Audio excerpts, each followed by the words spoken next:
If everyone could take their seats, please.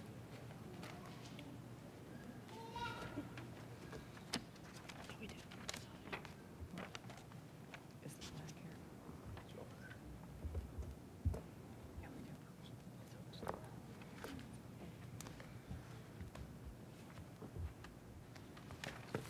I call to order the regular meeting of the Board of Education of Community Unit School District 201, today, Tuesday, May 24th, 2011. And roll call, please, Mrs. McMahon. Mr. Armstrong, Here. Ms. Caparelli, Here. Mr. Charleston, Here. Mrs. Charlton, Here. Mrs. Hancock, Here. Mr. Price, Here. Mrs. Thomas. Here. If we could stand for the Pledge of Allegiance, please.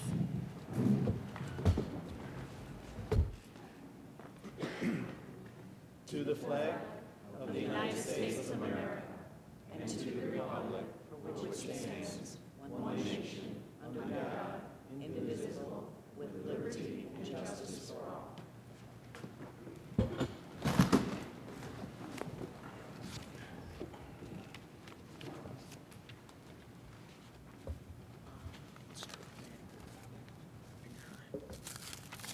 First item on the agenda is student recognition. If we could start with Manning Elementary first, please. Mrs. Mulvey.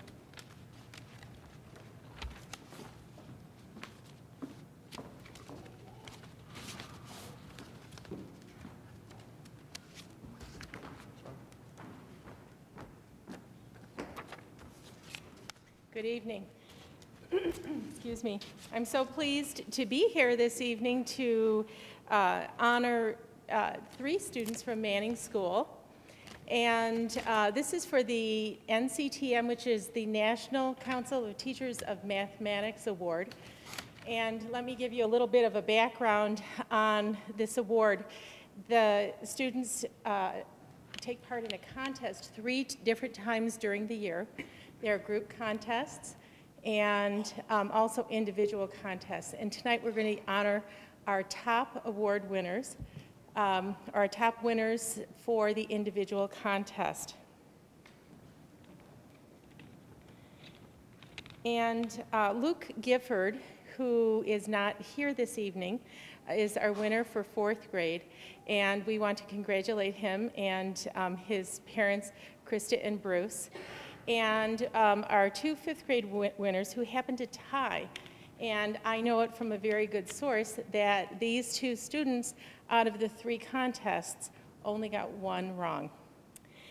And this is an example of just one of the questions on this big contest that they answered.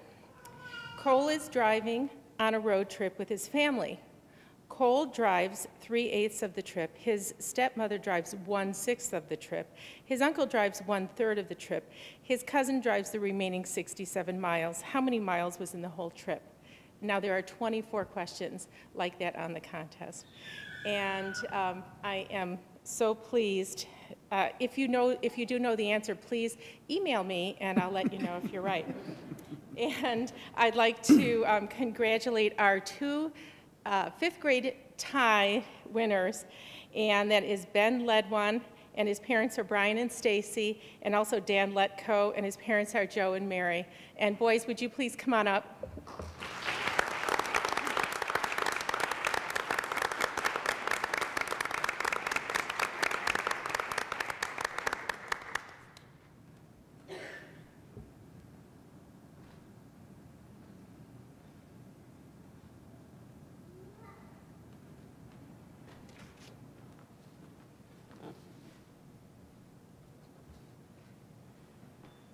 And now I'll turn it over to Mrs. Boss from Miller School.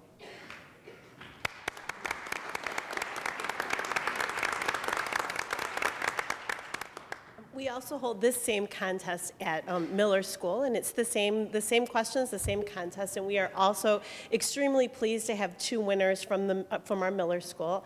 Our 4th grade winner, and she's here tonight, is Molly Johnson.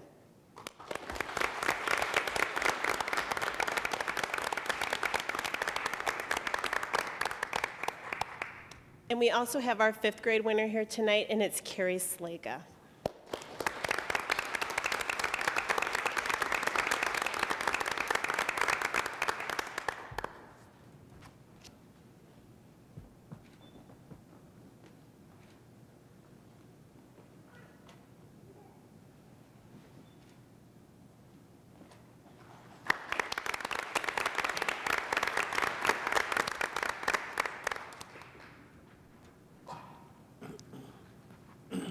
Mr. Fiala, do you want to do the junior high?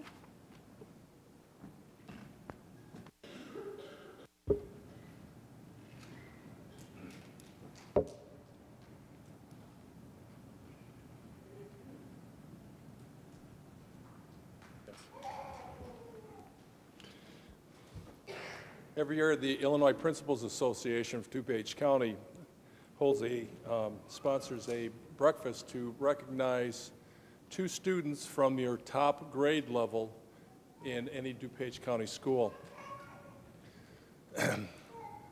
Talking to the 8th grade team, we asked them to pick 2 students who really exemplify responsible, respectful behavior, are successful in school, and really are a pleasure in class because these are goal-oriented students who understand what it takes to be successful and really represent our whole school in a very positive light. This year's award winners, if you could come up, please. Kim Svitek.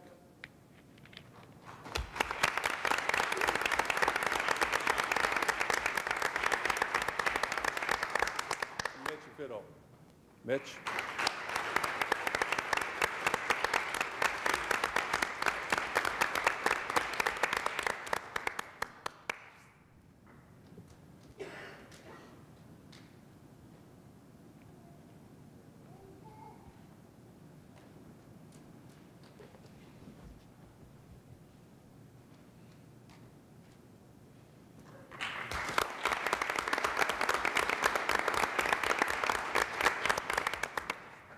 Mr. Carr?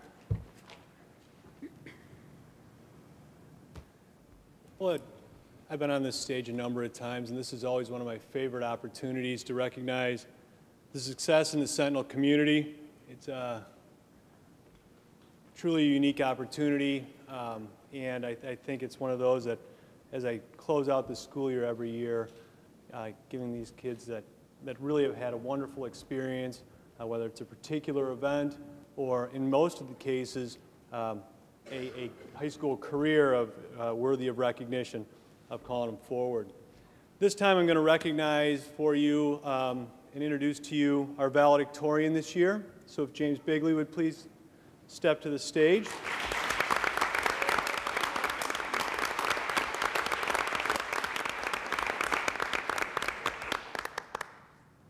As a valedictorian, I think it goes without saying that James has had a tremendous high school experience. But, of course, I can't leave it at that. James is planning on attending Northwestern University. He's going to major in physics with a career in mind as a research physicist.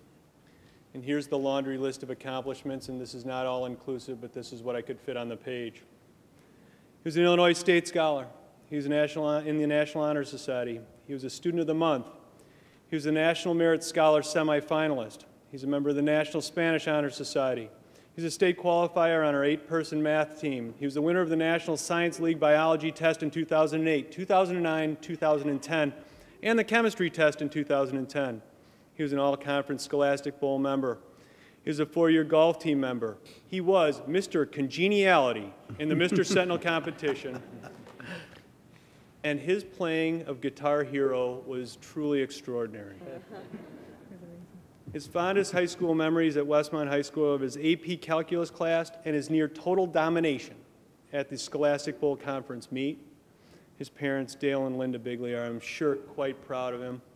James has been a wonderful member of the school community. He's a tremendous guy, and looking forward to big things from him. So congratulations, James.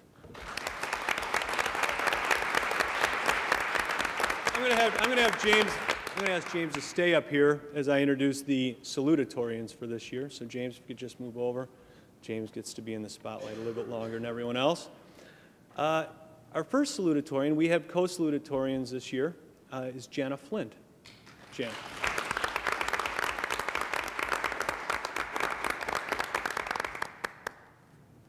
Jana plans next year to go to Columbia College in Hollywood.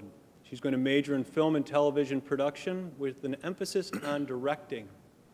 Her career goal is to be a film director. She was also an Illinois State Scholar, a National Honor Society member, a French Honor Society member, She was our SAD president and wrote a wonderful script to this year's Operation Prom activities and really made that go quite well. She was a World Language Club vice president. She was a varsity golfer and a varsity softball team member. She finally remembers her great times with the girls' golf team as they went to the state meet in both her freshman and senior years. Jana's always got a ready smile. She's a hardworking young lady, and I'm sure we're going to hear wonderful things from her from California. Her parents, James and Janet, are, I'm sure, quite proud.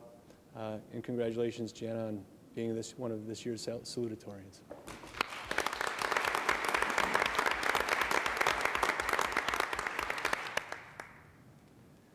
When we have co-salutatorians, that means there's two of them. And I'm going to ask Ben Ponser to please step to the stage.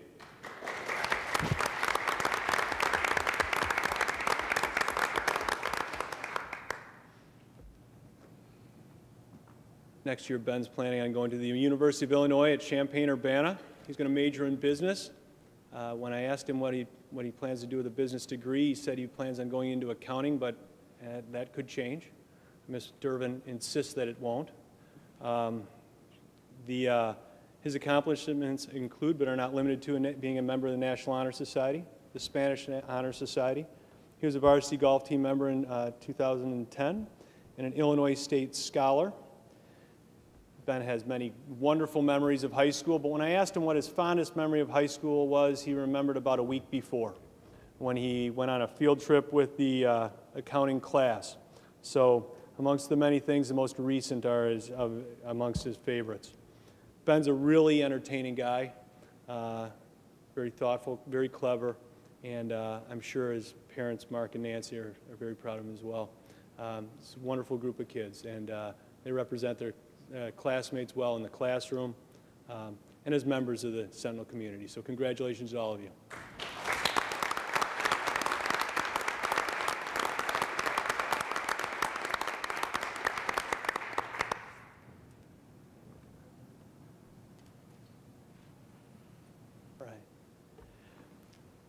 Well, I'm not done.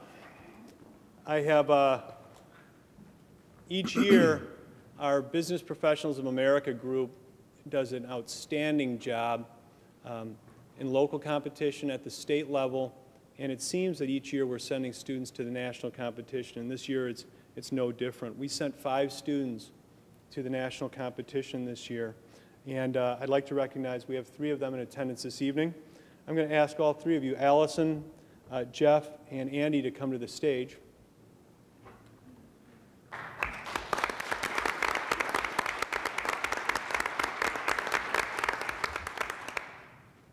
Making it to nationals in any competition, I think, really speaks to specific excellence. Just to reach a national performance level. But this group is particularly impressive because they're also they get along so well, which is a good thing when you're in close quarters. Just a little bit about Allison. Allison is in her 3rd year on BPA, and this is her 3rd year qualifying for nationals in legal office procedures. She's an outstanding member, and Ms. Ports reports that she goes above and beyond in recruiting new members every year. Ms. Ports also said she'll be sorely missed next year. So it's one of those things that I'm sure as we plan for future success that Allison's legacy will live on. Jeff Yang is also a senior and also in his 3rd year on BPA. It's his 1st year qualifying for nationals in desktop publishing. Jeff is another enthusiastic member of the BPA who goes out of his way also to find new members to join the club. Ms. Ports also, she sent me the notes in email, but I can see a tear here.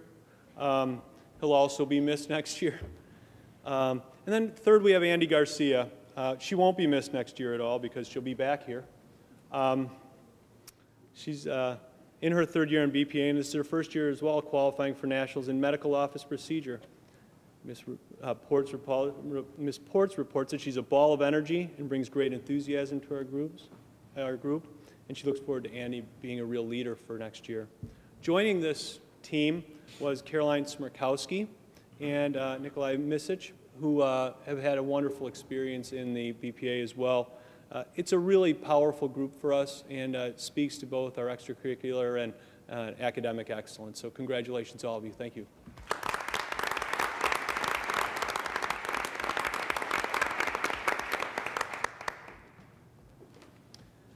As you drove up this evening, hopefully you took a look at the signboard and realized that our next student is represented on the signboard. John, if you'd come on up. This is John Drover.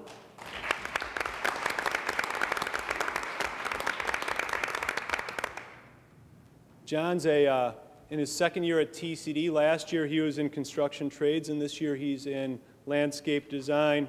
John also has a very impressive list of successes at TCD. He earned 6 dual credit college credit hours in landscape program this year, earned a gold NCRC certificate.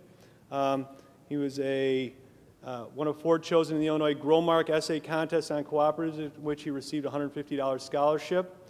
At the state FFA competition in June, he earned 6th place in the state Skills USA contest in small engines, participated in the National Landscape Planet competition and the truck and trailer competition, was in the Section 8 FFA Forestry CDE team that placed first, attended the Section 8 Floral CDE, and will provide a project demonstrations for his supervised agricultural experience program in the FFA VOAG Fair this spring. And he also participated in the Illinois Farm Bureau Youth Leadership Conference. Before I close out on John, a couple other things. I'm a member of the TCD board, and John, and I was also there when they presented him with the award at TCD as a member of the board. It was my honor to give him his certificate and also to speak with his teacher there. John is also, I hope you notice on the signboard that John's prominently displayed on the signboard, but on the southwest side of campus, our senior group and some very invested parents, and some of them are in this room today, who worked with us on Saturday, and we all, well, I can only speak for myself, ache a little bit after a day out working on a landscape project. But John's kind of taken on a foreman role in that landscaping project where we paved out what was once really an unused area of campus, which we now, due to John's efforts and the efforts of some very invested parents, have turned into something that was something of an eyesore, and I think it's going to make that entrance onto campus very attractive. And John's taken a leadership role in that as well. He's a very responsible young man, and this is very uncomfortable for him, so I should probably keep talking. I'm sure he doesn't like people saying things about him in public, but he's really had a tremendous experience, and I'm looking forward to big things when John plans on attending Joliet Junior College this fall. He's going to major in agriculture. He's truly an impressive guy. So congratulations, John. Thank you very much.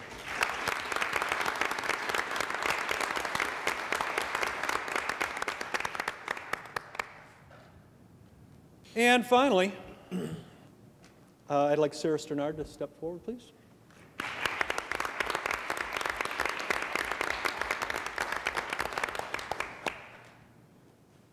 Sarah's being recognized for the second year in a row by as an all-state basketball player in the state of Illinois, and this is a basketball-hungry state, and when we have somebody who's recognized as an all-stater, she was second team this year.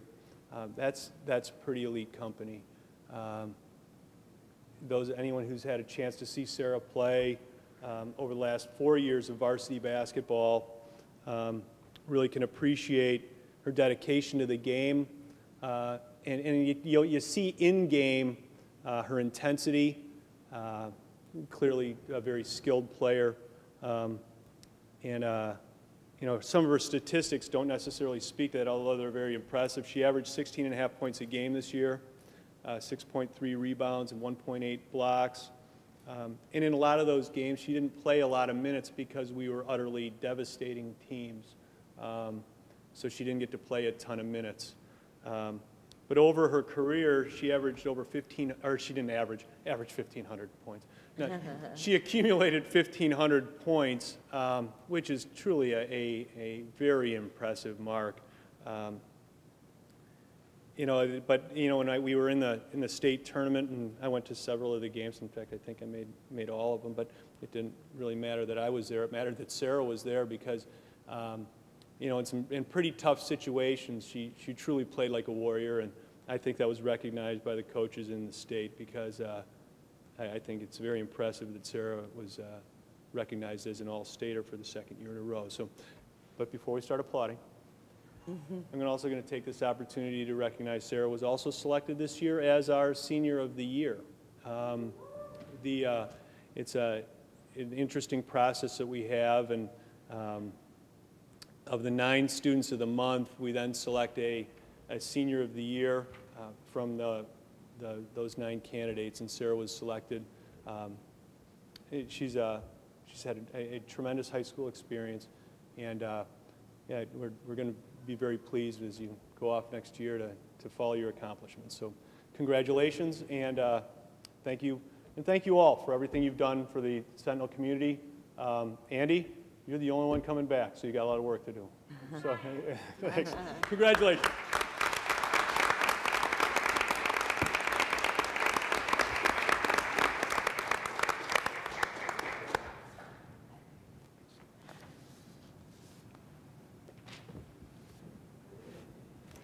Then the next thing we're going to do is honor our retiring teachers and staff. So if after I say your name, if you would like to come up and have a seat in your chair, there's 3 chairs over there for retirees, and we'll get to that in a second. Joanne Costanzo. Joanne.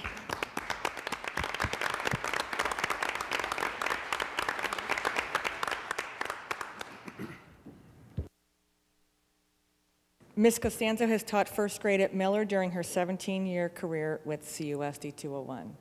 Thank you for everything.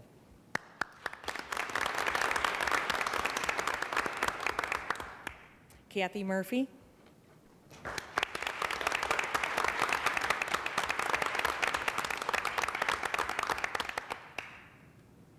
Ms. Murphy has taught first grade and second grade at South School and second grade at Manning during her 33-year career with CUSD 201.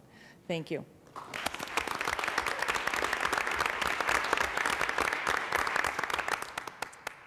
Nancy Pohanka.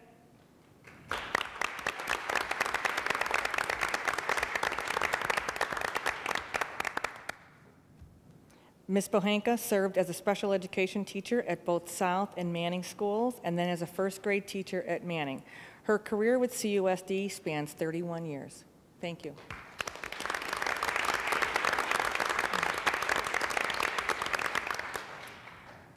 Jay Boughton is unable to attend tonight's meeting, but he has served as a custodian at South, Westmont Junior High, and Westmont High School during his 24 years of service with the school district. He has been retired as of December 31st, 2010, and thank you for that service as well. Mark Forsley.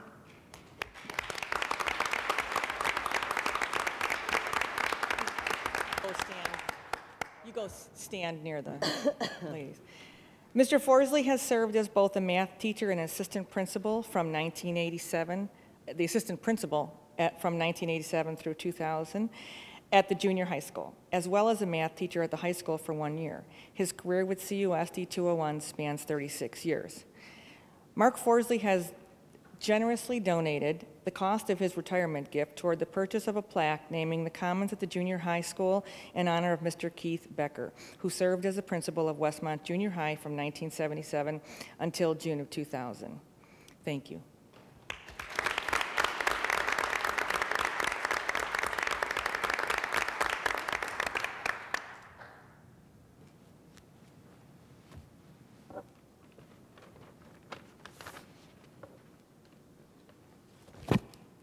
Thank you for all that you've done for our students, and I hope you enjoy your chairs. Mark will have to get a folding chair for you or something. Thank you.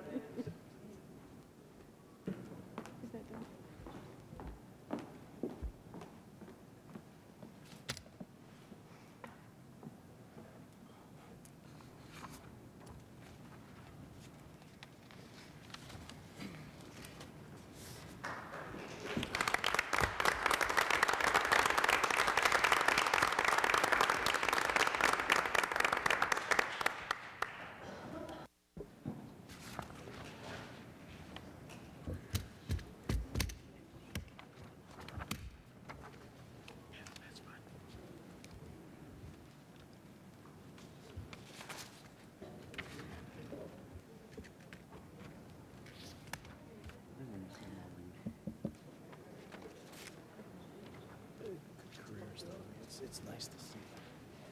It's a reminder that there's a lot of having very fine careers. It's wonderful.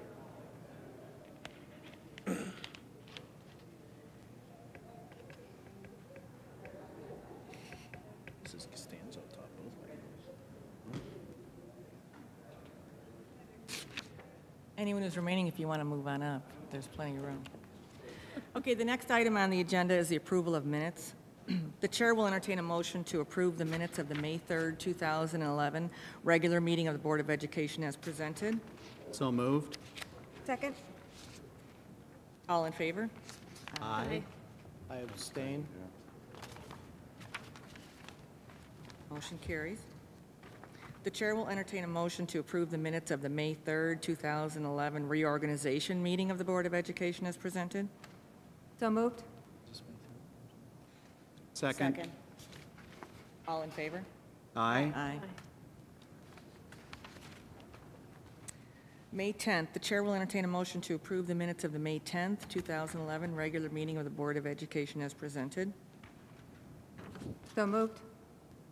Second. All in favor? Aye. Aye.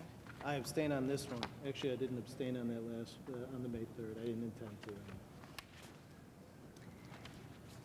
And the chair will entertain a motion to approve the minutes of the closed session of the May 10th, 2011 regular meeting of the Board of Education as presented. They are in your orange folder. So moved. Second. All in favor? Aye. Aye. I'll abstain on that as well. Motion carried. Are there any public comments at this time?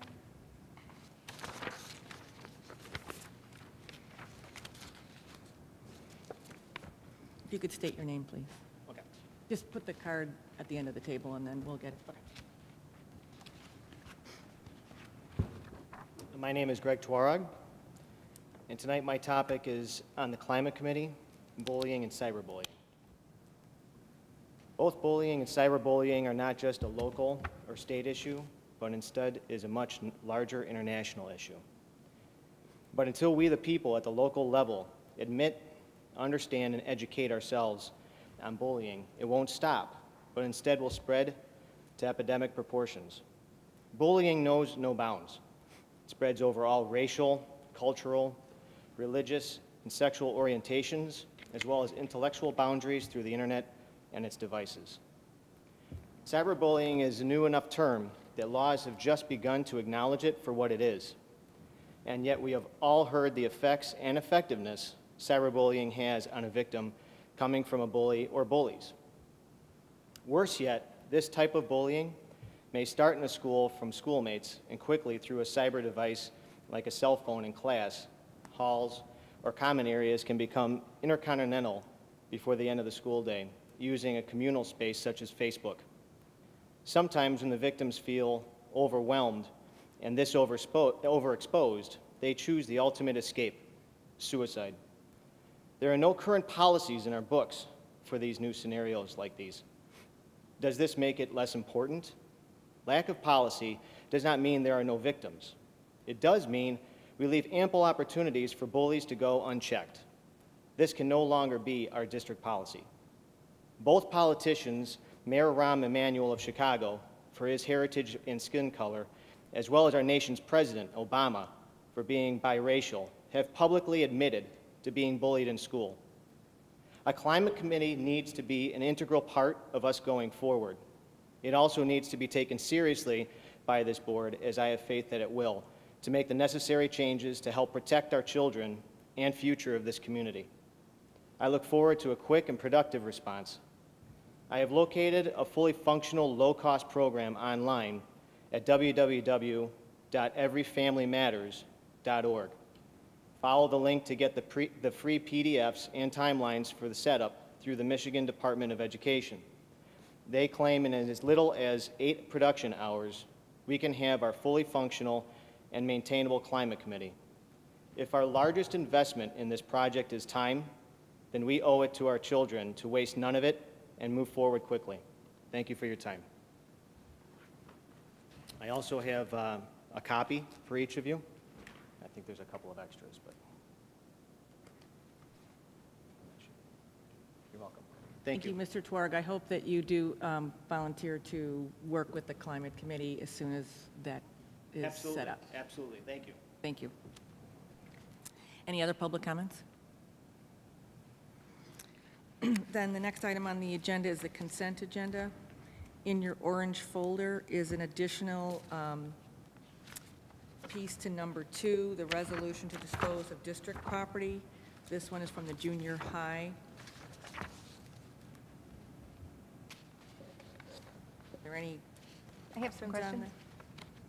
that? Do you want to just talk about that right now then? Thing? If, sure. Go ahead. First one is on section 1, the personal recommendations.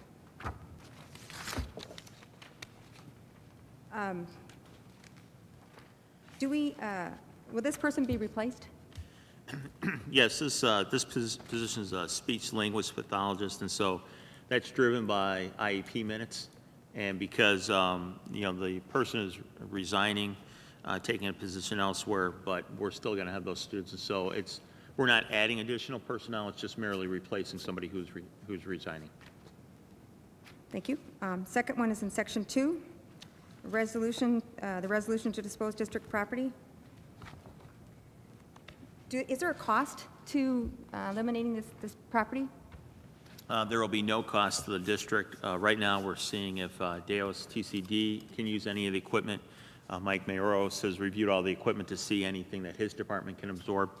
Most of this equipment is pretty old, antiquated, in some cases in disrepair.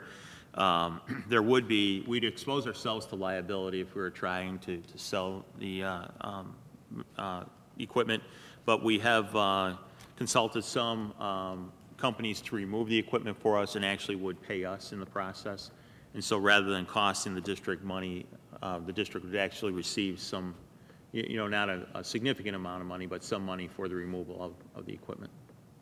Thank you. My last question is number 5, the approval of the donation of the chairs at the junior high, the approval of the chairs at the junior high. What would these chairs be used for? Primarily at the junior high. Right now, we have a situation where if we want to set up for an activity in the commons, it requires the use of classroom chairs, and thereby we accrue overtime for custodial work because of the fact that the chairs have to be, you have to wait till the students are gone before you can remove the chairs, and they have to be back in place before the students arrive. And so by having the folding chairs, we'd be able to set up the site without disrupting the classrooms, and we wouldn't have to have the overtime. And my guess, Mike, some of the chairs will also be used in other buildings with it. Yeah. Thank you. Just out of curiosity, do we know how old those chairs are, what condition, what condition they're in?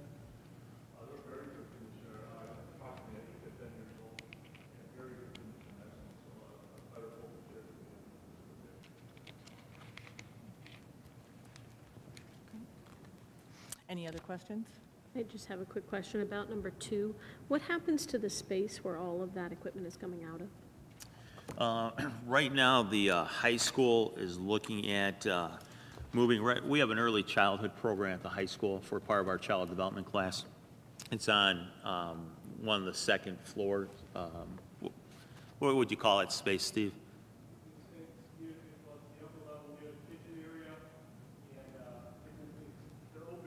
Right. So we would be able to move them onto the main floor behind a closed door. So it helps for the, I mean, you're talking 3 to 5 year olds. So in terms of going up and down steps, this is definitely a better, safer environment. And then in the event that you'd have to evacuate the building, your youngest students are on the main floor. And what kind of renovation has to be done to that space to accommodate them? For the most part, it'd be paint, and then Mike has located a carpet remnant for the space. Most of the equipment would just be relocated from where it currently is at. Thank you. Any other questions on the consent agenda? Then the chair will entertain a motion to approve the consent agenda as amended. Number 1, personnel recommendations. Number 2, resolution to dispose of district property. 3, approval of student tour. 4, approval of DAOES TCD representative. 5, approval of donation. And 6, ratification of regular payroll. Roll call, please, Mrs. McMahon. We need a motion first. Oh, motion. So moved. Second. Second, okay.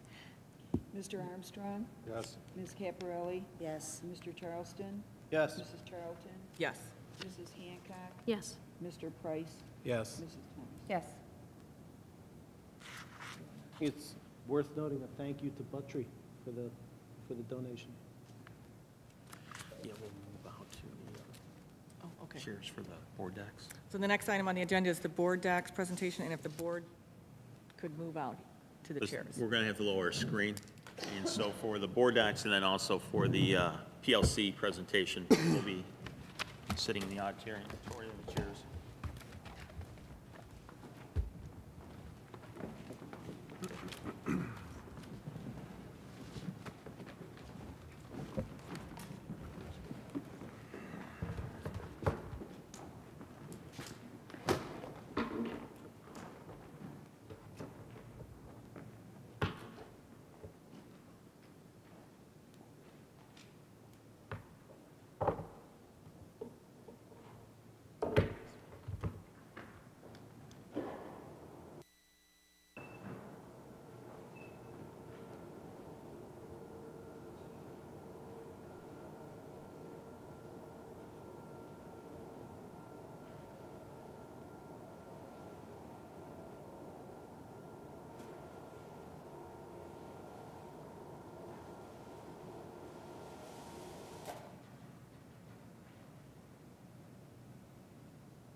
Okay, good evening, everyone. I just wanted to give you a brief overview of what Board Docs looks like on the iPad. So if we decide to go forward with using Board Docs as an electronic board document management system, the technology department would recommend that we use the iPad for its ease of use and the easy management for the technology department.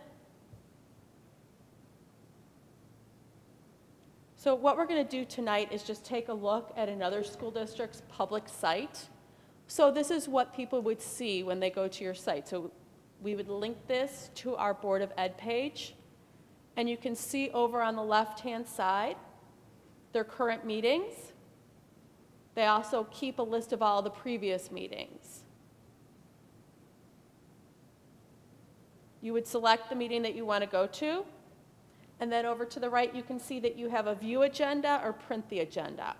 Obviously, our hope in going with Board Docs is that we're not printing and not using as much paper. But if you did want to print out the agenda to have a copy, you could do that. Otherwise, you would choose the view agenda. And you can see that it gives you your listing of what the agenda is about. And as I move down on the left-hand side, you can see everywhere that there's an attachment, the pieces of, the icon for the paper. And what that means is there's an attachment that you can view. Now, you can insert any type of attachments you want. It's obviously recommended that you do PDFs, which is typically what we would do, because then they can be read by anyone. So for example, looking at this school district's agenda, I went ahead and chose one of their consent agenda items, which is their final school year calendar. And then over on the right, it explains in more detail what the agenda item is that's attached, and it gives you the PDF link. So then I'm going to go ahead and open it up. What we would do then is to allow you to, if you wanted to make some notes, you'd be able to annotate.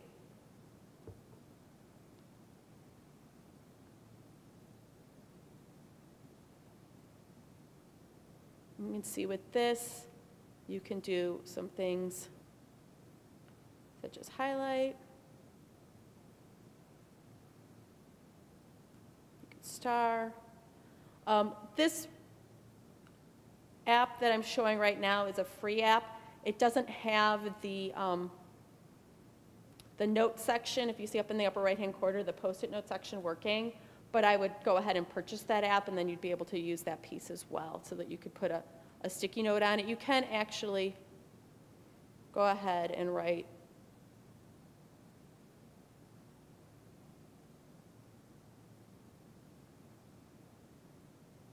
there we go.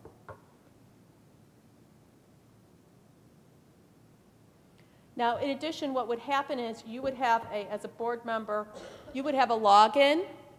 So I would put a link on the home page. You'd be able to log in, and you'd see your board book prior to the public agenda being posted. So similar as we do now, as you receive your board book on Friday, it would then be open for you.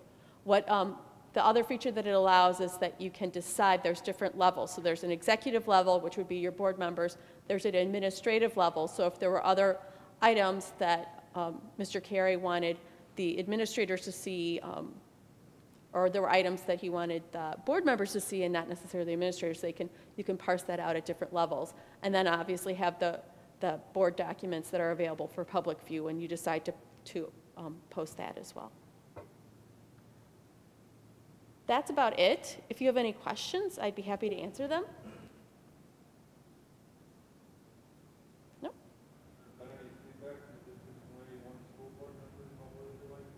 You know, I talked briefly to the tech director at 181, and they're happy with it. I also talked to Elmhurst, and they love it. And I've talked to a couple of other districts. Everyone's pleased with it. And not many districts have moved towards the iPad yet, because most of the districts that have it have had it for a couple of years prior to iPads coming out. So they have their board members with laptops. But several of the districts have said that once their laptops age out, they're going to replace them with iPads. How frequently are iPads being replaced? Well, they're pretty much still new, so I do not know what your life cycle is on the iPad. I would estimate 3 to 4 years, similar to what you would have with a laptop.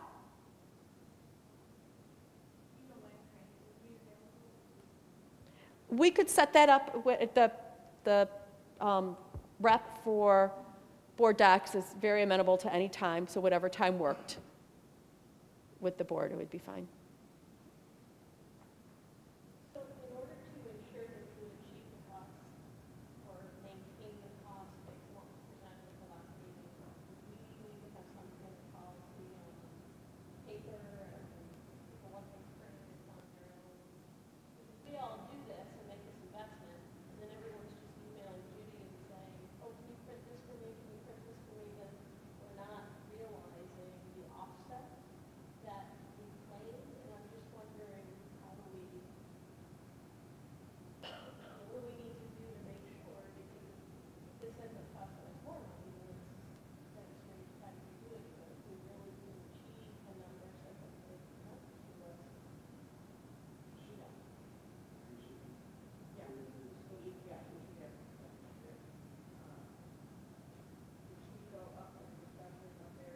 Do you want me to? Sure, I can. Yeah, we can do that.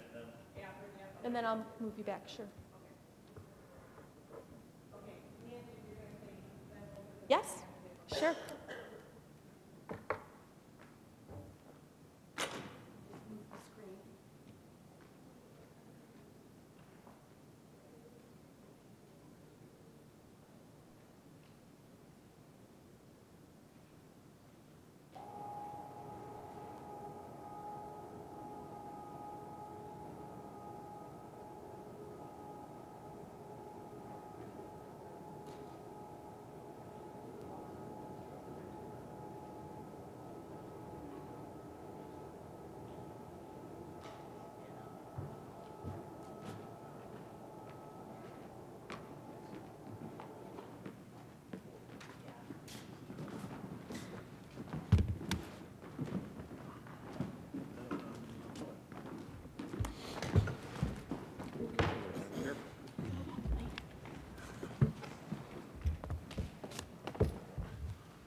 Okay, Shannon, do you want to go ahead and ask your question again? Sure. Thank you.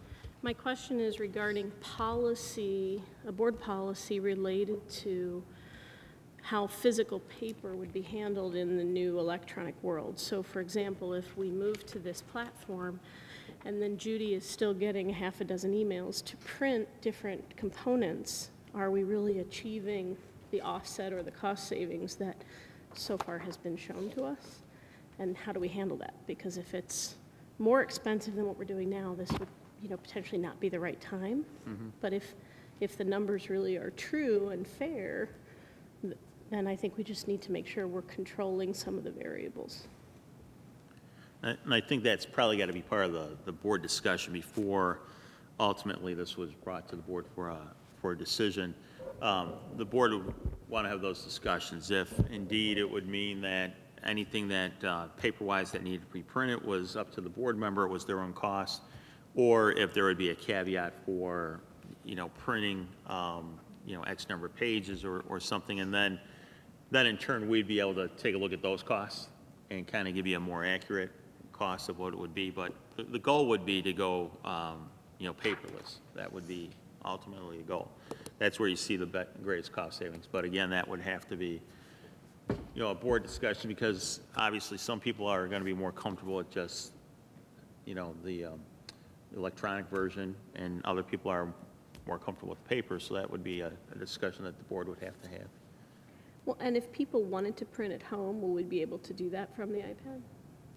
Yeah, we won't be locked out, administratively locked out. No.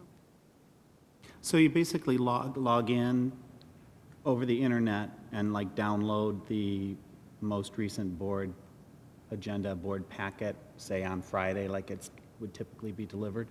You don't need to download it unless it's a PDF or something that you want to annotate or take notes on. Otherwise, you would just look at it from the website. Well, that's a good point. Just for clarification, if you want to sit and read through the material, do you have to have an internet connection, or is it something that actually goes to the iPad and you then can use it anywhere before the board meeting? You know what I mean? Do you have to have a live connection to open up one of those PDFs?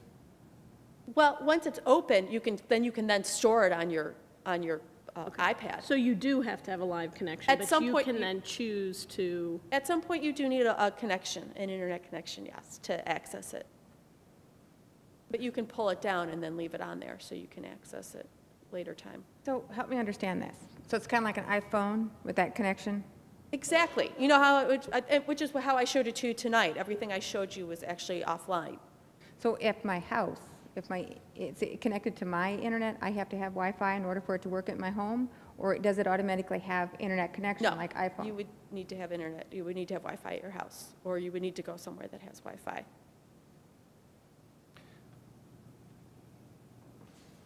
I wasn't obviously at the May 10th meeting, so the numbers obviously were things I didn't get to participate in the discussion on.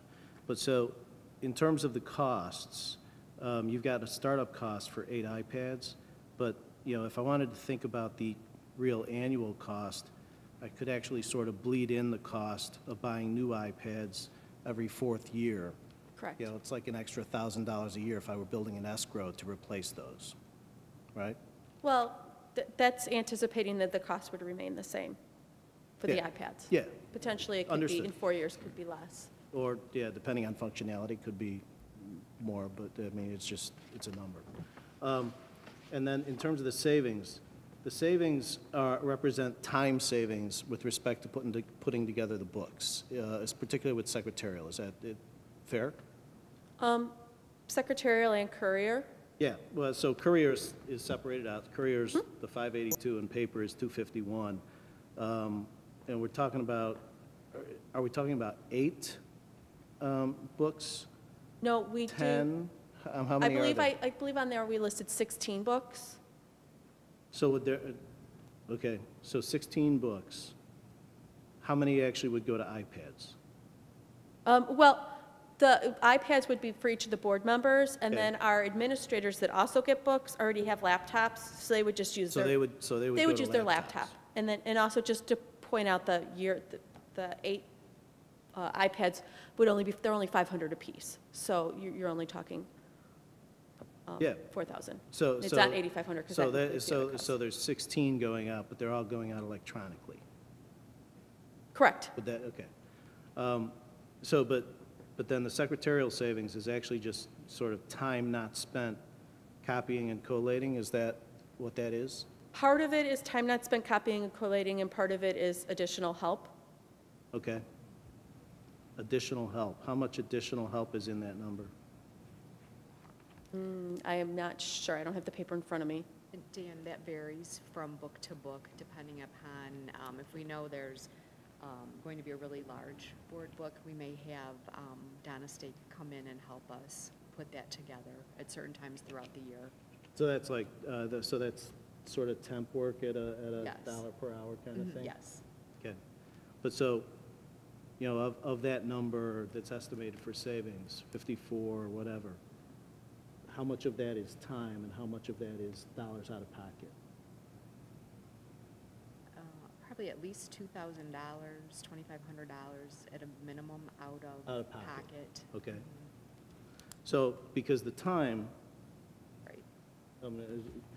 doesn't mean that, you know, it just means that Judy and others are going to be doing more useful stuff, hopefully, and stuff that's not copying and collating. Is that? Correct. So, but the real out-of-pocket savings, if you will, you know, if we use 2 as a round number,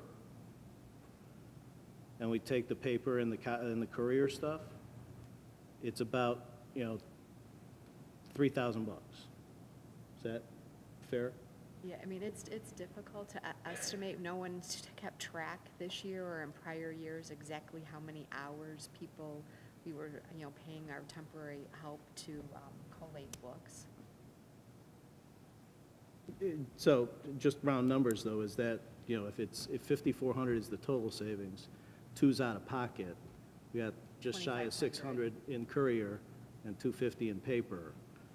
That, you know, feels like, you know, 2,850, 3,000, you're rounding up $3,000 a year that we save out of pocket, right?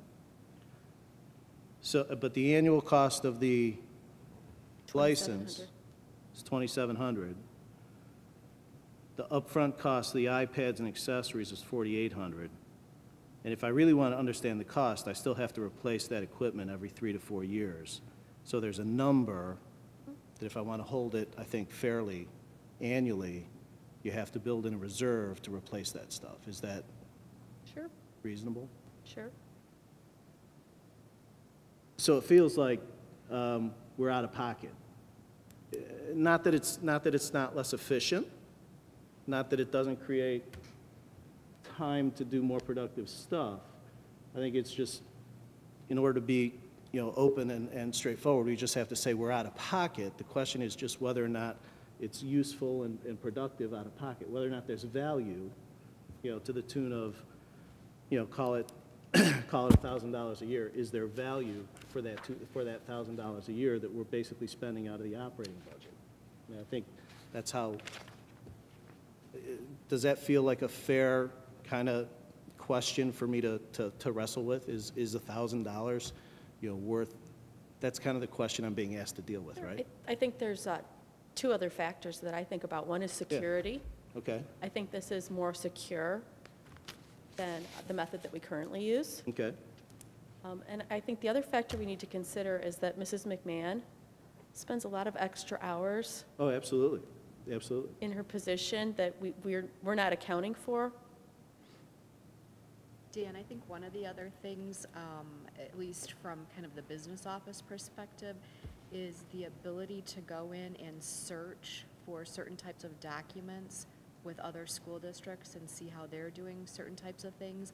And then also us being able to go back into history without having to go into paper documents and files and things like that and see, okay, what did we do a year ago at this time or 2 years ago at this time? And so we'll start having an archive of all these things electronically in one easily accessible location for everyone to go back and see what we've done. And I think there's, you know, just time alone, it's hard to put a value on our time. And for those of us who aren't paid hourly, you can't necessarily put a value, a dollar value to that, but I can tell you, for some of our administrators, that would be a significant savings of just time and effort. And again, I'm not, all I really want to do is make sure that I hold it correctly, which is, I feel like I'm making a value decision. It's not a saving, it's not a savings per se. It's not, like there's more dollars in our coffers. That's sort of not what's happening here. It's really about the value that we're buying for, call it, $1,000 a year. The value that we're buying is security, time, resources, other stuff, related to, what the program provides and what other stuff, accompanies going electronic. I mean, so we're making again, a sort of $1,000 a year decision in the operating budget about the value that we're buying for board members as opposed to somewhere else.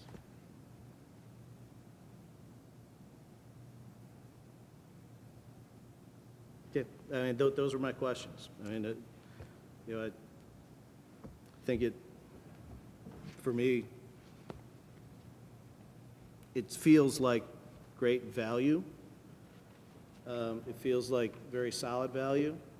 I'm also still disconcerted about when, as a district, we're going to have bigger conversations about money that's spent in the operating budget and how it's spent, because we still have a structural deficit. But I'm not questioning the value at $1,000 a year.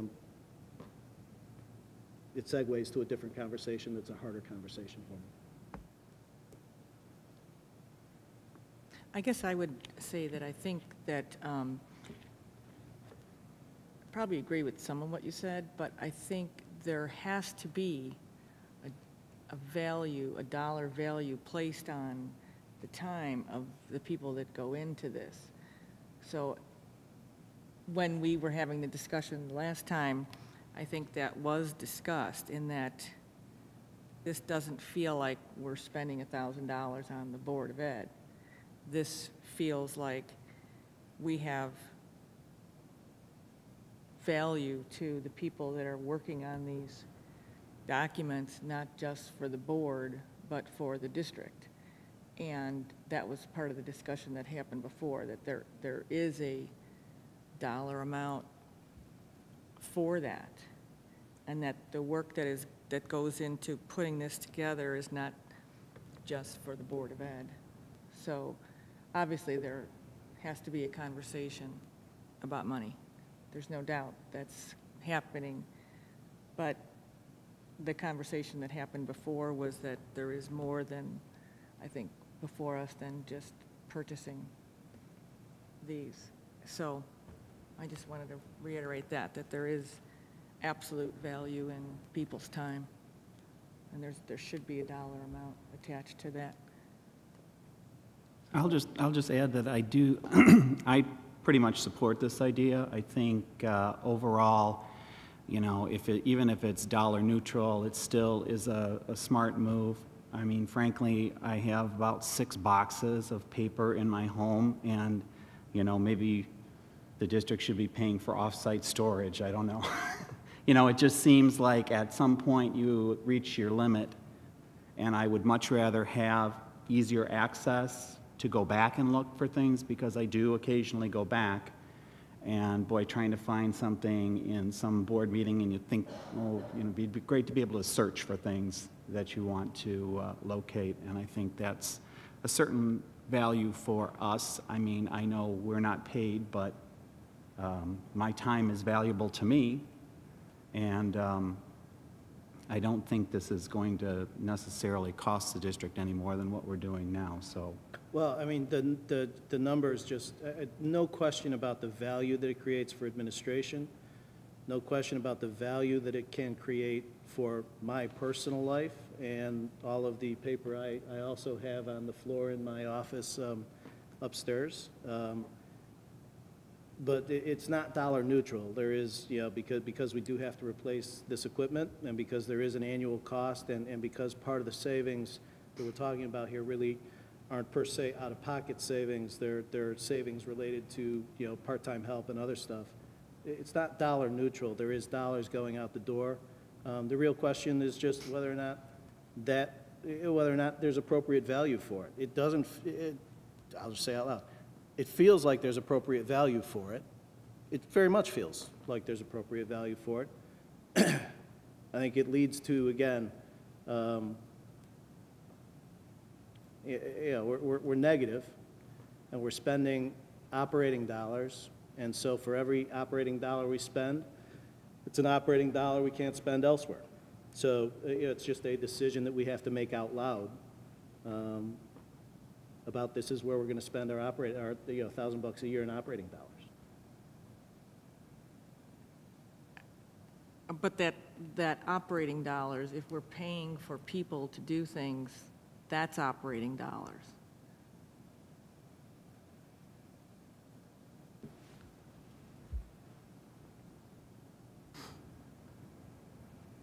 So what are our next steps? I mean, Well, if the, if the board, needs additional information, or, if the presentation was sufficient, then I think that the next step is to, bring it to the board for a decision, ultimately. so are we basically in agreement that the numbers that Dan just talked through are fair and accurate from a soft and hard cost perspective? Nancy, you comfortable with that?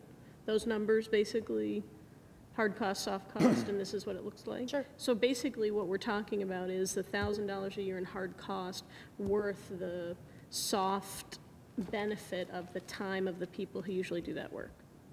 I mean, that's essentially. Yeah, soft and real. I mean, No, it's very real. I'm talking about financially, hard and soft cost, right? Yeah. I mean, time versus actual dollars. So really, then, Dan, based on your numbers, what we're talking about is $1,000 a year. Is that worth, to Marie's point about there's value in that time spent? Is it, that's really what the board decision is then. Is $1,000 a year worth what we gain in time, productivity, man hours, whatever you want to call it, of the people who are currently doing this task? Well, and I guess since, this wasn't, my question is, I guess, the $1,000. I don't know that that's inaccurate. I don't have that in front of me. That was in the board book that we talked about it before. So I guess what I would say is I don't know. But you would have it in front of you if we had an iPad. You Yes, could I just would. easily go back and reference that, which was what would be so good about Well, that. and Marie, that's So I why I guess asked that's Nancy right. if she thought that Yes. the numbers, because I don't have them in front of me either, but Right. that's why I asked if Yeah. you Well, thought that Dan's- sounds right. Those- Dan's adding in the cost to replace the iPads. He's setting aside a fourth of the Right. money over each for the Right, 4 years. fourth of the money, which is fair. Right, yeah. So Okay. that, and Marie, that's why I asked. Okay, Just to I make get- sure I that get Nancy that. was kind of in agreement with Yeah, how okay. Dan broke down the numbers and if And, that's what we're really. and that's, one logical step. We can put together that scenario, as Dan has pointed out, and kind of run through those numbers and show you that. And again, it's the soft costs involved are not only being able to take someone and instead of utilizing them in one capacity, they're able to be utilized in another capacity. But it's also that piece about being able to, being able to search what other districts are doing in terms of, their board agenda, their agenda items, in some cases, board policies, those types of things. And then also for us, it's nice, it's a nice advantage having our meetings at the Village Hall, but at the same time, if there is a question that requires researching, all of our documents are back at Manning. And so in some regard, you'd have access to those documents, to review previous documents. You'd have those that you'd be able to search in real time. So that's another one of those soft costs. I mean, you can't. No argument. There's a very real resource advantage. There's a very real resource value that's attached to it. Again, it's just, to me, it really is this, having talked through it and, just thinking about it, it really is just this question to me of, is $1,000 appropriate value? And do I have the luxury of spending the $1,000? And those are the two questions I feel like as a board member I have to answer for myself.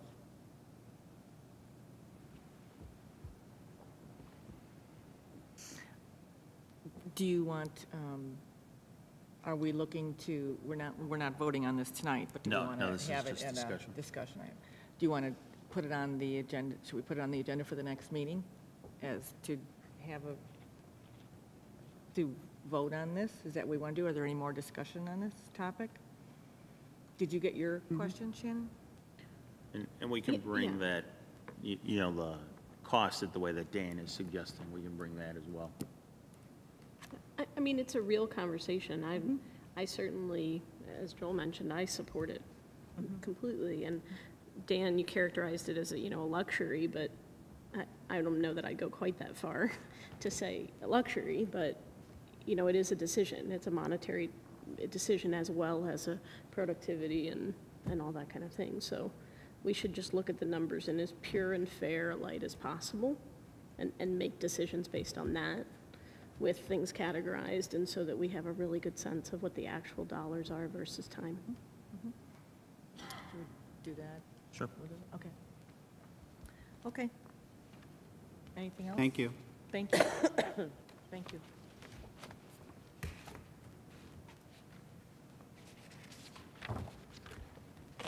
The next item on the agenda is superintendent report.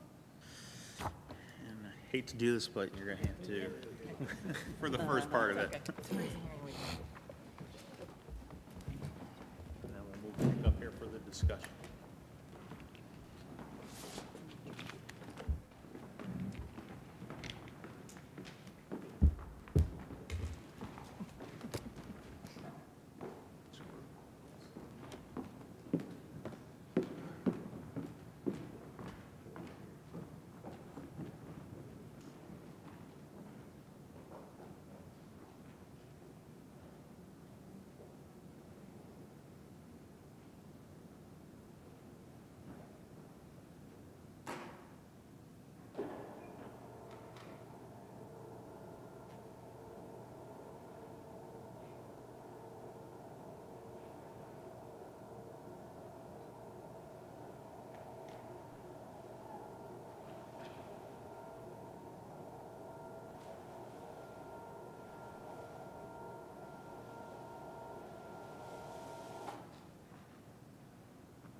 Yeah, I'll go ahead because I got to stand by the microphone. The first portion of the superintendent's report is to talk a little bit about professional learning communities and what we're hoping to do as a district. And kind of as a precursor, one of the things that we've been doing throughout this school year is what I would call creating a foundation for the professional learning communities and for our district moving in that direction. This year we've been involved in RTI in terms of a committee taking a look at response to intervention, and we're working on a consistent model for all of our buildings. We've been meeting throughout the year doing that. The board has participated in some of our Noble Network visits and visiting the charter schools, the Noble Network High School charter schools, and we definitely saw some things that, granted, maybe you can't replicate exactly in a public school system, but there are definitely some ideas that can be replicated in our district. Differentiated instruction, our Creative Partners team, and when I talked to the staff about this, you know, our Creative Partners team operated as a professional learning community, but their focus was not student learners, but the adult learners in our district when they worked through that process, and I can highlight that as we talk about professional learning communities. Then we also had a committee looking at best practices in professional learning communities, and kind of where that group left off was deciding kind of what the basic model that we want to look at for next year, but realizing that if you take elements from each of these other groups that have been working throughout the year and pull those together, we again have been creating this foundation for where we want our district to go and start to create our vision. And so we're working on what I'm calling our district leadership team. That's kind of a hybrid. We're taking members of each of these organizations, each of these different committees, also opening up to any other committee members as well. And that group now is going to take the basic premise of these other groups and move that forward, including the professional learning community concept. But basically where we want to go is we want to be able to define what our graduates look like.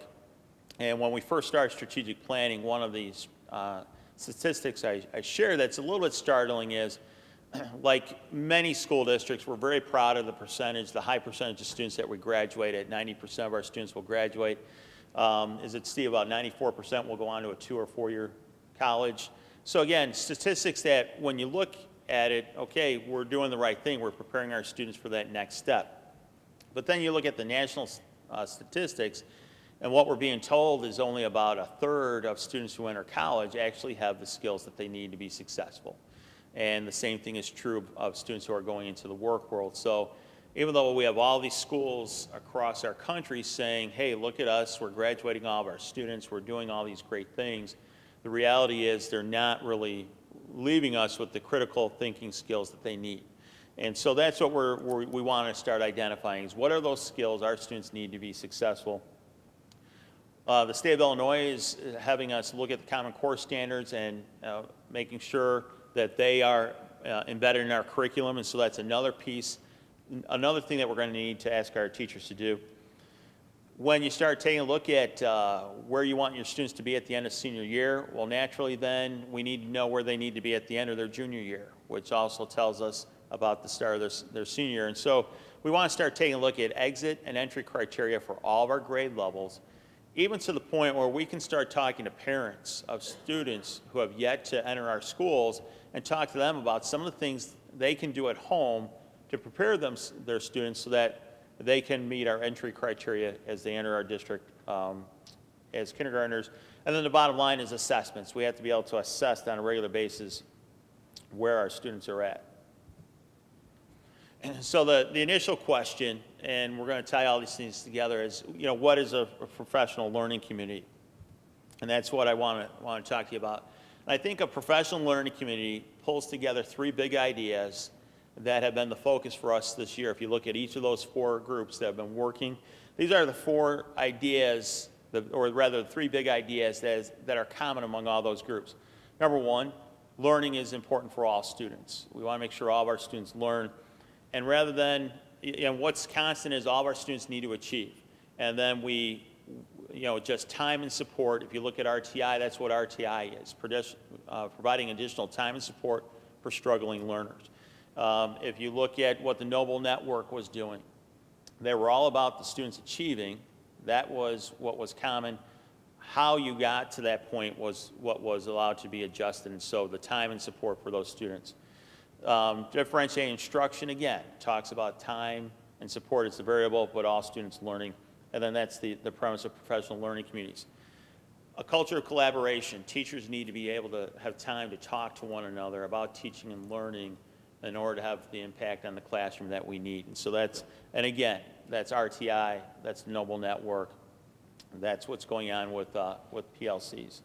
And then focus on results. We have to be able to measure to make sure that what we're doing is data-driven, it's having the positive impact that we want it to, and so you have to be able to look at results. And again, RTI, you're looking at results.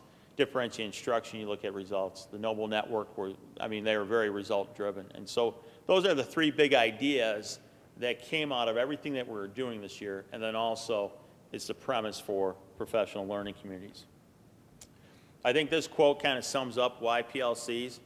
Ultimately, if we want to move our district forward, if we want to make sure that all of our students are achieving, then it's the professional learning community model that we want to adopt. We want to make sure, again, that teachers are having that opportunity to talk about students and student learning.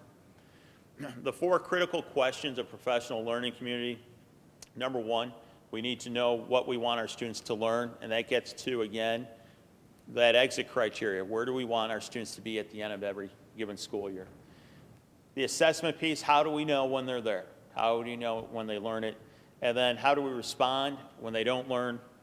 And how will we respond when they already know it? I think RTI, the RTI model, ideally is supposed to address all these 4 questions as well.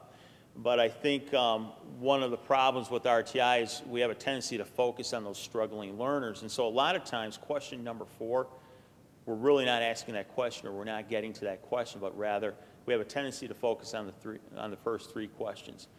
Professional learning communities, what that will allow us to do is to also focus on those learners who maybe are sitting in our classrooms. They already know the material, they already have those skills. So what should we be doing for those students? And that's where the differentiated instruction comes in, because that allows a teacher to develop the lesson and the activities in such a way to meet different learning styles and also to meet the different ability levels of the learners in that classroom. In terms of implementing a PLC model, and this is where the real work comes in, these are some of the things that we want to make sure that we have in place. Number one, right now we focus a lot on teacher and the teacher actions, but what we really need to shift is to focus on student learning and what the student is doing. So it's definitely a shift in our thinking from focusing on learning versus teaching. We have to have that shared mission, vision, and values in our district. We want to make sure that we all are on the same page as to what it is our students need to know. SMART goals, making sure that our goals are measurable, they're real-time, they're timely, they're relevant. We want to make sure that we have the proper goals in place. Collaborative teams, and again, that piece about rather than teachers working in isolation, rather than they're working together collaboratively. Essential outcomes, essential questions, which again gets to that piece about what do we want our graduates to look like. The common assessments, taking a look at the student data in order to improve our instruction, and then that commitment to being continuously trying to get better. We want to celebrate our successes, but there's always room for improvement. And then also we want to be results-driven, results orientation. I think, you know, this is what's true in this quote, and I think this is true of any school if you walk into it. We can ensure that teaching is taking place. That's what the teacher evaluation process is about. You can walk into a classroom and you can tell teachers are teaching. Teaching is taking place. The problem is we may not be able to tell if learning is taking place. Just because a teacher has a lesson and they're teaching doesn't necessarily mean that every student in that classroom is learning. And so I think that's the real shift in thinking when you go to a professional learning community model is the focus, again, definitely we want good instruction, but ultimately that good instruction has to lead to student achievement. And so now we want to be able to look at our classrooms and what's going on in our classrooms and be able to measure that students are learning. I mean, that's the pivotal piece. So basically what we're proposing is professional learning communities require time and time for staff to meet. And, you know, I'll be honest with you, right now we do have some of our staff who are operating as professional learning communities. They'll take time during their lunch, and rather than having a relaxing lunch, they'll eat in a classroom with a couple of their colleagues and talk about what's going on in their classrooms and the students and some of the things they can do better. You know, we have teachers who take time before school, before the contractual day starts, to have those conversations. We have teachers who take time at the end of the contractual day to have those conversations.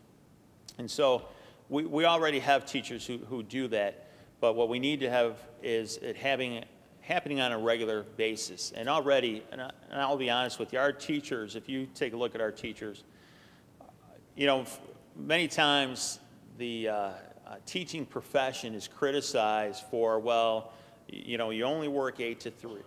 You know, that's what your day is. And the reality is that teacher day is well beyond 8 to 3 when you're making parent phone calls and you're grading papers and developing activities and lesson plans. And then the weekends as well. And then you're spending time either reading professional literature or, again, preparing for that next year. And so we're already asking teachers to, you know, they're doing a lot of things on their own time. And so what we want to be able to do is create a time within the contractual day that allows teachers to have these professional conversations. And so we're looking at 2 one-hour late starts a month approximately, but some months, obviously, like the month of December where you have Christmas break and those types of things, we wouldn't want to do it then because we do understand that there's a trade-off here because you're giving up some instructional time. But the reality is that if you are truly effective in your professional learning community model, then the instructional time that you have with your students is more effective. And so that there really is no loss in terms of learning that occurs, but rather we'll actually see greater student achievement. This summer then, I talked about district leadership team. I've asked for teachers to volunteer, and right now I've got about close to 25 teachers, who the first couple weeks of June, they're going to come in for half-days and really focus on the professional learning community model and set expectations for what that looks like for our district. You know, talk about the expectations of how to utilize that time, how we're going to measure whether or not it's having the impact that we want it to, so that we can come back to the board and say, hey, as a result of this time, these are the things that we're able to do for our students, and this is the positive impact that we're having with our students. We definitely want to make sure that it's data-driven decision-making. You'll see a greater focus on learning. We'll have increased student achievement as a result of PLCs, and then we'll also have increased student engagement as a result of PLCs. And that's the key, you know, with student learning and student engagement. If the student is not engaged, they're not going to learn. And the other thing that occurs as well is classroom management becomes much easier when you have learners who are engaged in what's happening in the classroom. So that, I know I kind of ran through it quickly, but basically that's what we're looking to do. You know, we want to go forward with a professional learning community model. We're going to take some time at the beginning of the summer to talk about what it's going to look like for our district, the type of staff development we're going to need, what things we need to put in place to assure that the time is utilized correctly, that it's meaningful, and that ultimately it leads to increased achievement for our students. So before we get into discussion, we should probably come back up here, and then I can answer your questions and then continue with the rest of the superintendent report.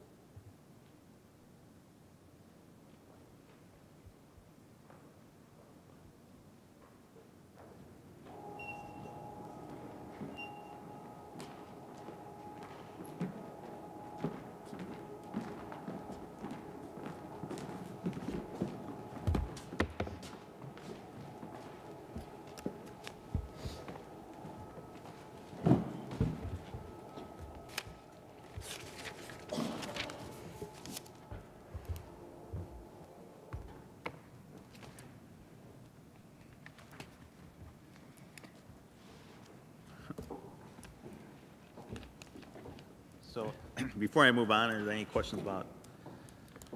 So if we move forward on a PLC model,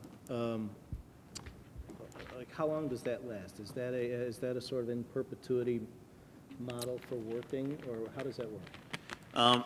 You know, the goal would be, yes, to have it something that we implement and it's something that works for us and we continue with it. The reality is, though, that, you know, because we implement, it doesn't mean that, number one, what we start off with, we're locked into that model and have to maintain that model. If we find out that, you know, it's too much time that is being devoted to the PLCs, we need to give more time back to the classroom, then that's something that can be tweaked. Or if we decide that, you know, there's possibly a different model to look at, that's something that we would do. But that would be a collaborative process with the teachers and administration that, you know, periodically we would review the model, make sure that it's having the impact that we want it to. If it's not, then we'll need to take a step back and figure out how to make the adjustments and make it better. Is this something you've done in previous school? Yes, I've done this in a couple different school districts, and that's basically been our process, where we kind of implement an initial model, and then it's kind of interesting. In some cases, the teacher response was not enough time, and so then you tweak it a little bit and see how we can find more time without impacting the student day further. And then sometimes the response back is, okay, now it's too much time. And so there is a little bit of give and take. And so you keep bringing that district leadership team. The plan is that they're not only going to meet in June, but they'll also meet prior to the start of the school year, before those opening institute days. And then at least once a month, bring them back together as we move through the year and gather feedback from the buildings, what's happening, how is it working, so that, you know, we can make those adjustments if we need to.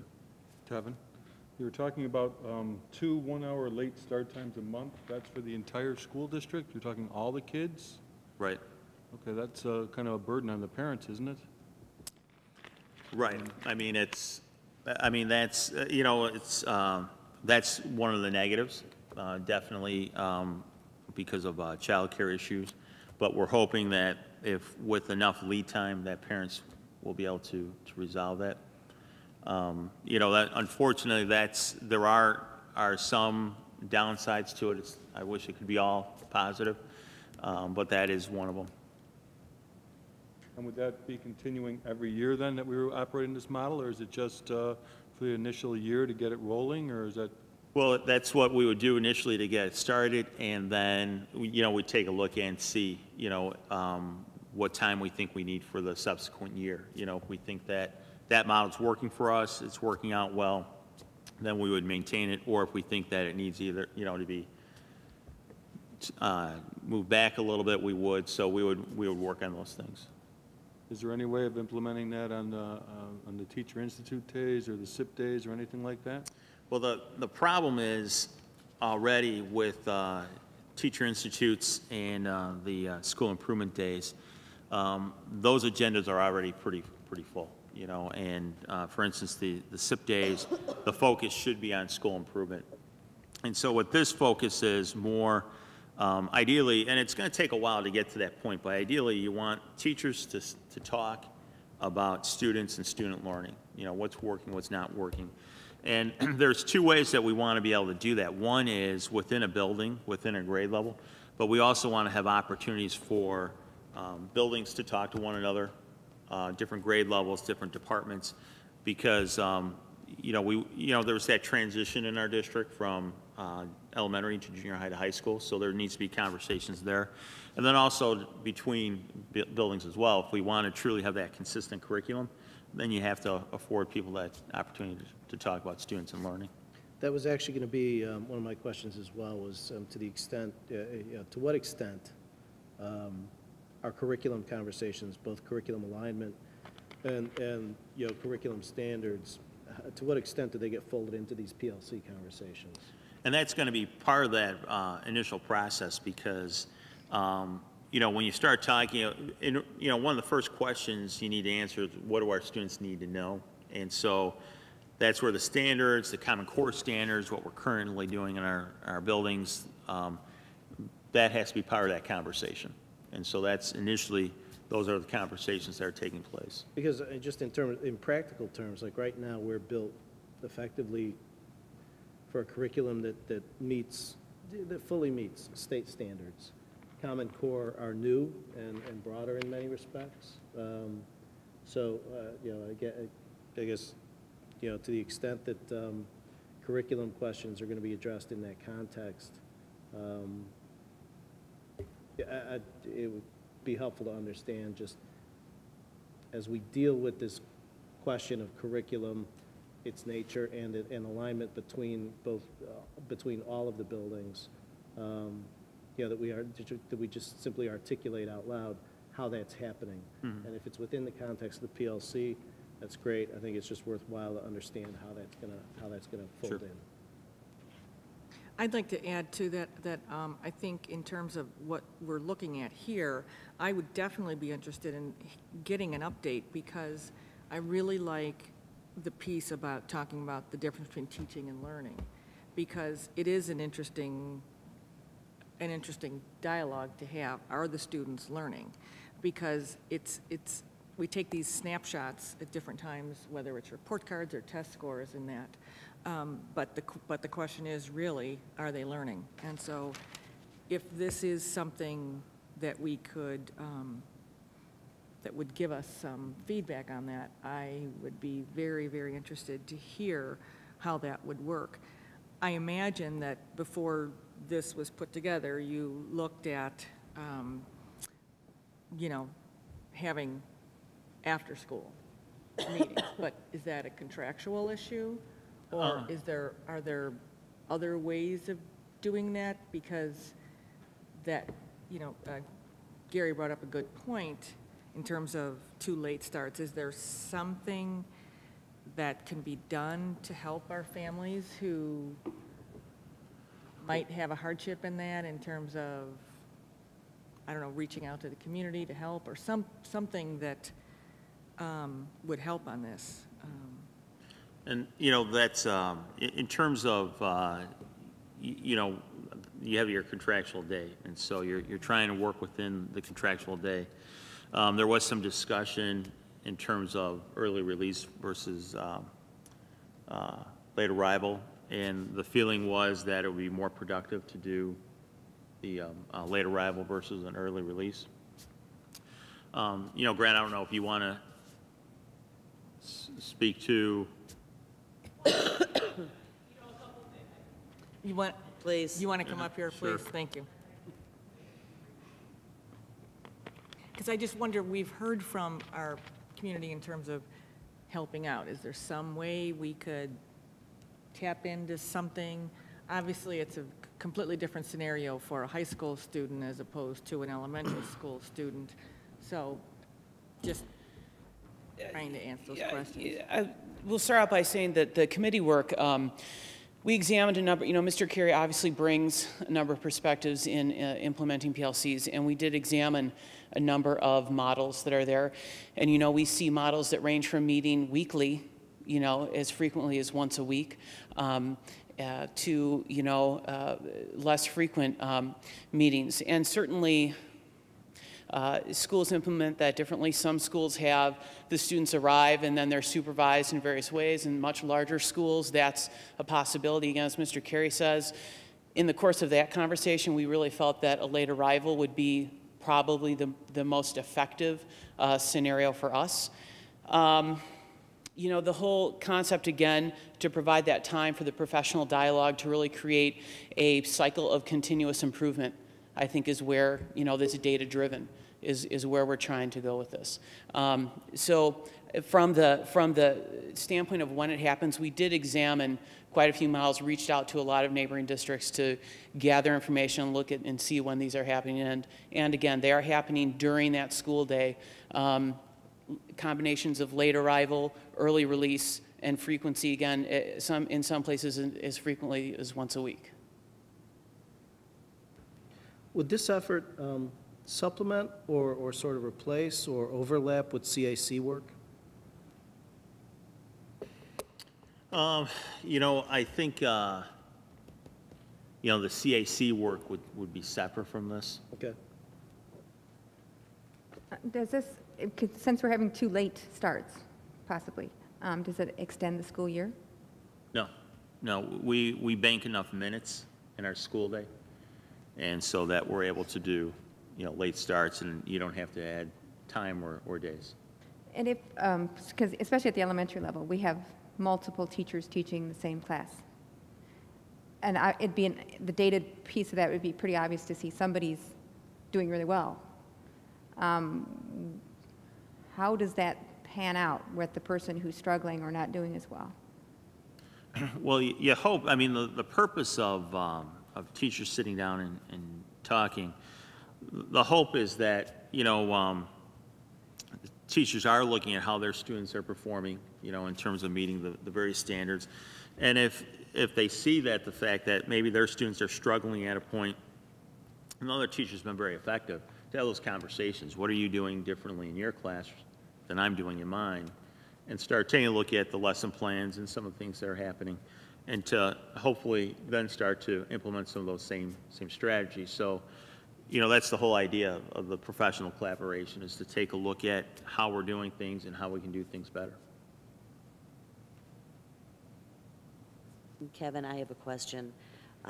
Once we get this tweaked and we're seeing positive things happening and scores are increasing in that, is it something that we maintain, and do we become, one of these centers in perpetuity, as Dan says? Once we get it right, is it something that we don't get complacent and say, okay, well, that was fun and that worked, now let's move on to something else? We hang on to this program? Right. That, the professional learning community would be something that we would continue to maintain. You're always probably looking to refine and make it better. Sure. But it's something that we'd look to have in the district. Yeah, but I think, speaking for myself, I think I'd like to reserve to the board and ultimately to the community the right to look at the PLC and the PLC structure, its impact on the school day, and at any given point in time. And so the thing I'm enthusiastic about the presentation. I'm enthusiastic about the collaborative efforts that have gone into both the presentation and the looking forward work of working in the PLCs and doing the work there. I think the thing I want to make sure that we're, as a board and as a community, and speaking, I guess, specifically for myself, that we reserve to our, I think it's appropriate that we reserve to ourselves the right to, at a certain point in time, if we find it's not being productive for whatever reason, that we simply say, hey, look, let's suspend this for now and let's look at a different way of dealing with whatever issues present themselves. So, that's a nice way of saying I don't want to. I don't feel like at this point we have it. We either should. I don't think anyone, the teachers, the board, the administration, should at this point feel like we're locking in, a practice. You got something, Greg? I'm hearing some question about, how long this would go on. If you look at even the highest performing high schools, they still maintain some model of this. And again, the idea is the continuous cycle, and it just never ends. You just keep raising the bar, you keep developing, you keep evolving. And so that's why, we see it as an ongoing type of initiative. It never, it just keeps accelerating, it just keeps raising the bar across the board and becomes that avenue to do that.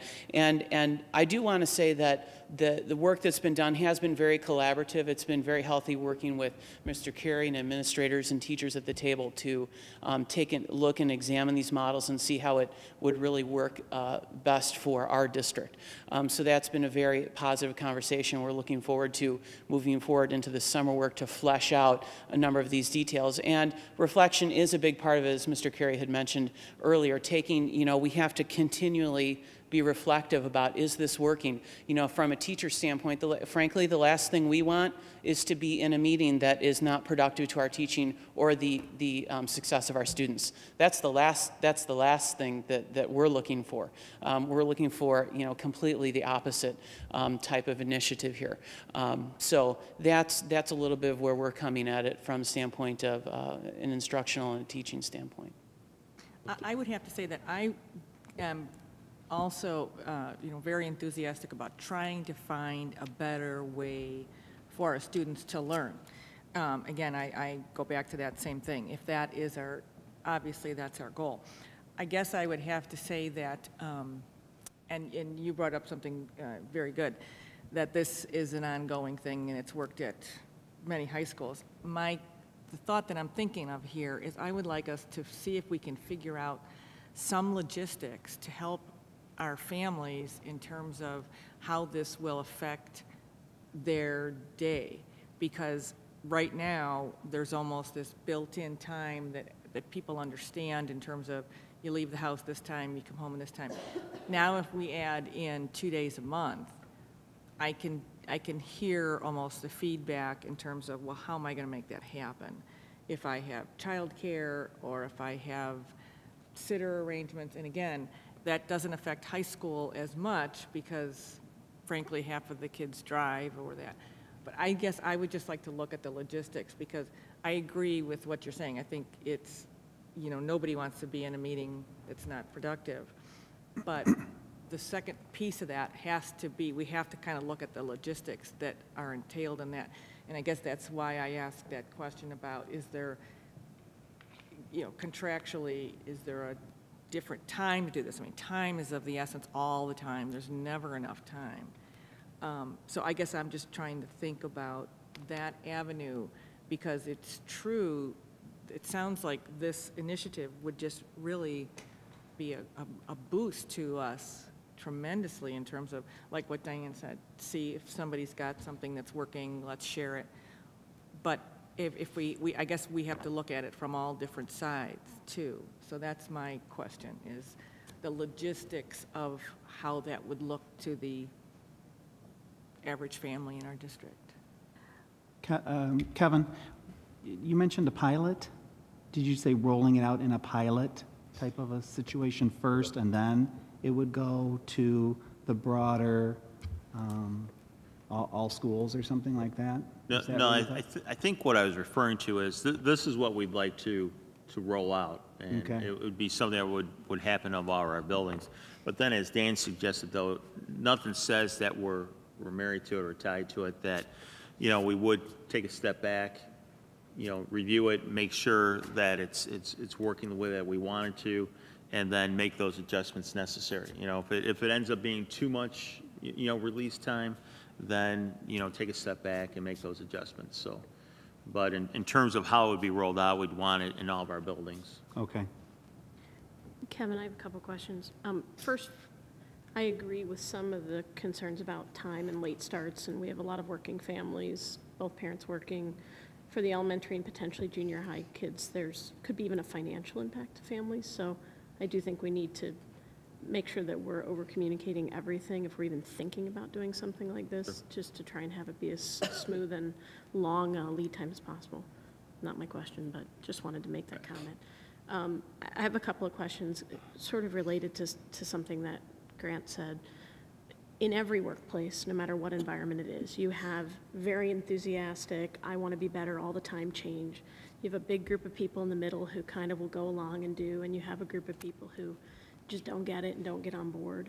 What is the process for a PLC to help bring along the people who need it the most, which are the people that are going to be the least engaged and least involved? From a practical implementation perspective, is there measurement by the building administrators? Is there, you know, the high achievers, the enthusiastic people who've volunteered to be on the committee? I'm not worried about them. That's great. Those are the people we want. That's what, you know, that's what we want everyone. That's the approach we want from everybody. Practically, how do you deal with whatever the percentage is of people that aren't enthusiastically engaged in this, who are probably the people that need it the most? What's the practical process to do that? Right. I mean, does a PLC, I don't know much about PLCs, Yeah, I'll but start and we'll. it's an accountability Grant can- question, can really. I his- mean, it's an right, accountability right. question. And you're absolutely right, and there has to be a high level of accountability, and that's one of the conversations that will happen in June, is, you know, initially, there has to be an accounting of how that time was used. And so what is that going to look like? You know, is it notes from each meeting that are collected? The other expectation is, I was talking to one of our building principals today, as a matter of fact, the expectation is that, you know, a building principal can't be in every meeting at the same time, but they need to be popping into the meetings and making sure that what we say is happening in those meetings, and holding people accountable for that. But ultimately, you're right, there has to be a high level of accountability. There has to be a product at the end of that meeting. And so we'll talk about what are acceptable products as a result. And then ultimately, the true measure of accountability is, if we say that it's going to lead to greater student achievement, we have to be able to measure that and see the greater student achievement. My concern with that is that's a little farther in the future Right, than the right. practical. Right now, we're starting this, and how do we get those people that are so desperately in need engaged? Right. And what's the accountability, And whether... typically, and I'll turn it over to Grant in a second, when we were talking to other school districts, a lot of times that accountability piece was, again, there was a product at the end of that meeting time. And in some cases, it was meeting notes. In some cases, it was, here's what our discussion was, here's our strategies that we're going to implement.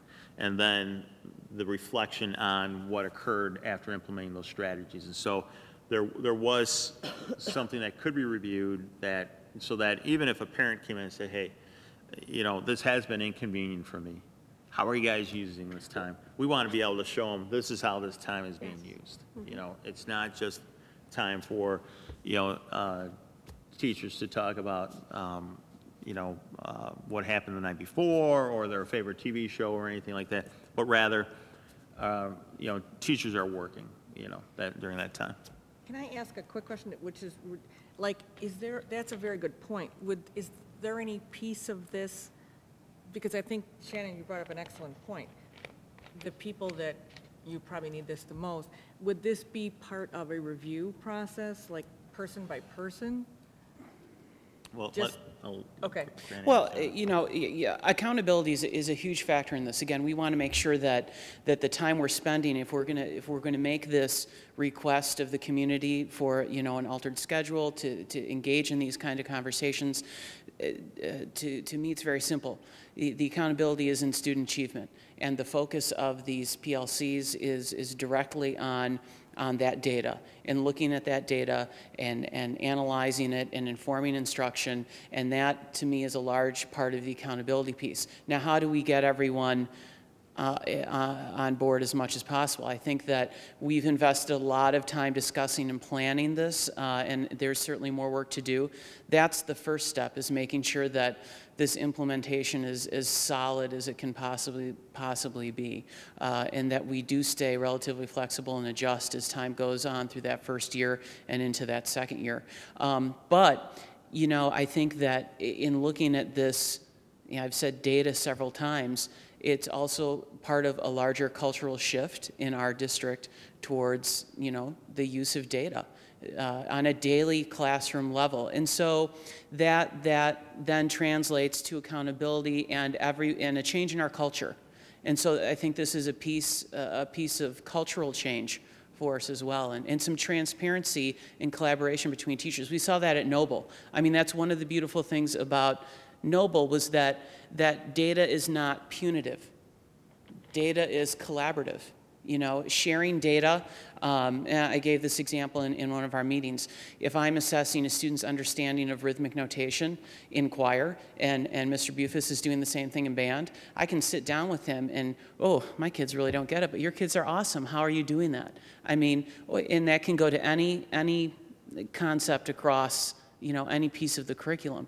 And so that's, again, part of the benefit of this PLC model, is to create reduce the isolation and increase the collaboration and the sharing, implement the differentiated instruction, have those conversations.